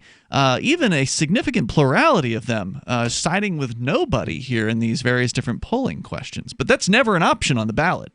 Well, it is in Keene, New Hampshire. It will be this year in the primary and first. If I don't make mayor, I'm gonna have to go for either. I'm going to have to go for office in 2020. Oh, yeah, absolutely. Let's go to Elroy. He's on the line in Tuscaloosa in Alabama, watching us on YouTube. Go ahead, Elroy. Hello? Elroy? Going once. Elroy in Alabama. Elroy. Going twice. All right, Elroy. I guess we'll put you on hold, although we're probably not going to check back with you. So sorry about that. But anyway, so where were we? Was there more here? Yeah, just a little bit more. Okay. Continues after Abbas responded to the chant, which was "To Jerusalem we march, martyrs by the millions," by proclaiming, quote, "We shall enter Jerusalem, millions of fighters. We shall enter it, all of us, the entire Palestinian people, the entire Arab nation, the Islamic nation, and the Christian nation. They shall all enter Jerusalem." That sounds vaguely suggestive. Well, I don't know. That's the thing. That's the question. Is this going to be? Is this just empty rhetoric, or is it gonna? Is this war? He hinting? Well, I wouldn't even say war. Is he like like a 1,000,000-man march kind of thing? Or I guess. I thought they were going to be armed. I thought he was talking about how they were going to be. There's not going to be a 1,000,000-man march of Palestinians in Jerusalem. They're talking. Oh, you have your crystal ball. You could look into, Rich, to determine that. Have you seen them? Hey, I mean, I doubt. He's got two of them. I mean, I never would have thought that 1 million people in Hong Kong could march in the streets at the same time, but they did. So, anyways, just continue. Almost finished with the article. Abbas's populist speech covered several topics as he lambasted recent international conferences in Poland and Bahrain, where the U.S. unveiled the financial part of a quote deal of the century, which is being, I'm just adding, is offered by Trump's son-in-law, Jared Kushner, before rejecting the label of the Palestinian, quote, martyrs as terrorists. The Palestinian Authority pays millions of dollars to terrorists or to the families of Palestinians killed, injured, or imprisoned for involvement in attacking, assisting in attacking, or planning to attack Israelis. That's the Jerusalem Post calling them terrorists. So this is a claim that the Palestinians, there's the violent people on their side that are conducting terrorism within within Israel? Yeah. I mean, like, people would say Hamas. Like, I remember I had a social studies teacher in high school who said Hamas and the Palestinian Authority. That's their government, right? You know, people call them terrorists, but they're the ones who make sure the trains run on time, the mail gets there. So, I mean, you got to think there's a lot of dehumanizing language, you know, especially by the Christian Zionists on Palestinians. I hate this terrorist designation because they're making war. Okay, you know, it's asymmetrical warfare. They don't have uniforms, but they're making war, and they're doing what people do when they make war, which is kill people. Mm-hmm. And the United States terrorizes a lot more people in this world than the Palestinians ever will. Oh, yeah, the Palestinians never nuked 2 cities full of civilians, including the United States government terrorizing its own people. I mean, that's mostly what it does, more so than anything else. It's like a lot of the imperial Japanese quote war criminals who are being tried. You know, like Tojo, the prime minister of Japan. They had no idea what the whole tribunal or war crimes thing was about. They said, well, look, you know, when the U.S. tried to try them, they said, look, this is war. You know, you're going to prosecute us for doing our jobs, and it's ridiculous. It's just another method of control, of, you know, being able to control the world through these, you know, fake war crime designations, these fake terrorist designations. So anyway, there's just two more lines I'll read to finish his speech. Quote, "We will not accept their designation of our martyrs as terrorists. Our martyrs are the martyrs of a homeland," Abbas said. "We will not allow them to deduct a single penny from their money. All the money will go back to them, because the martyrs, the wounded, and the prisoners are the most sacred things we have." And I believe when he says the money, because some people view at least like versions of the deal of the century that's come out as basically being a gigantic bribe to the Palestinians to stop, you know, just stop their activity, stop them from bickering. And I guess it's here. A bribe from Trump? From I'm pretty sure it'll be American money, where they just give him like $60 million. I remember I saw some slides from like Jared Kushner's slideshow or whatever, where it was like photoshopped or staged pictures of what Palestine could look like with, you know, if they stopped fighting, you know, make it look like just, you know, your average wall. But weren't you saying earlier that the Palestinian areas are being, you know, lessened? Mm-hmm. That they're shrinking them? Yeah. Would this be part of the deal, that they'd be left alone? I'm not sure. I haven't seen the deal yet. The Israelis aren't supposed to be doing the settlements anyways. They're getting by the United Nations. They're getting condemned by the UN, by all these other sorts of countries for doing that, except the United States. Yeah. Well, the settlers are kind of, in a lot of cases, they're pushing beyond what the Israeli government wants them to be doing. It's very similar to the Indians and the and the settlers here, where, you know, there were during a lot of our history, the U.S. government was trying to slow the westward expansion because they didn't want war with the Indians, but people kept going out there and settling because, you know, free land. But in this case, the Israeli government is endorsing that. They want them to do that. To some extent. Yes, I know. Certainly that's not a question. Yeah, Vincent's going to get into more detail on this tomorrow night, 10 p.m. Eastern Time, LRN.FM. Check him out then. Meantime, we'll see you online. Bitcoin.com has launched a trading platform at local.bitcoin.com, allowing you to buy or sell Bitcoin Cash via dozens of payment methods like PayPal, Venmo, bank deposit, remittances, or meeting in person with cash. There are no ID requirements to sign up for and use the site, and all communications between buyers and sellers are encrypted. Finally, a global trading platform that respects your privacy. Visit local.bitcoin.com to get started trading Bitcoin Cash. local.bitcoin.com. I'm crazy about My Magic Mud. This is the most important oral care product created this millennium, and I'm not kidding. We all have different opinions on politics and issues, but we all have mouths. And I want yours to be as clean as possible, with teeth as bright as they were meant to be. I will never be without My Magic Mud. It's a little surprising, but man, does it work. If you only listen to one thing I say ever, go to mymagicmud.com and get 20% off with code FTL. mymagicmud.com, code FTL. Bitcoin.com has launched a trading platform at local.bitcoin.com, allowing you to buy or sell Bitcoin Cash via dozens of payment methods like PayPal, Venmo, bank deposit, remittances, or meeting in person with cash. There are no ID requirements to sign up for and use the site, and all communications between buyers and sellers are encrypted. Finally, a global trading platform that respects your privacy. Visit local.bitcoin.com to get started trading Bitcoin Cash. Local.bitcoin.com. The LRN.FM social media channels have been revamped. We've eliminated Facebook and focused on other platforms like Twitter and Mastodon, the decentralized alternative to Twitter. On our accounts, you'll find posts from multiple LRN.FM show hosts together in one place. Follow us on Twitter at twitter.lrn.fm, or better yet, move to the decentralized Mastodon social media platform at toot.lrn.fm, toot.lrn.fm. I think you'll like it.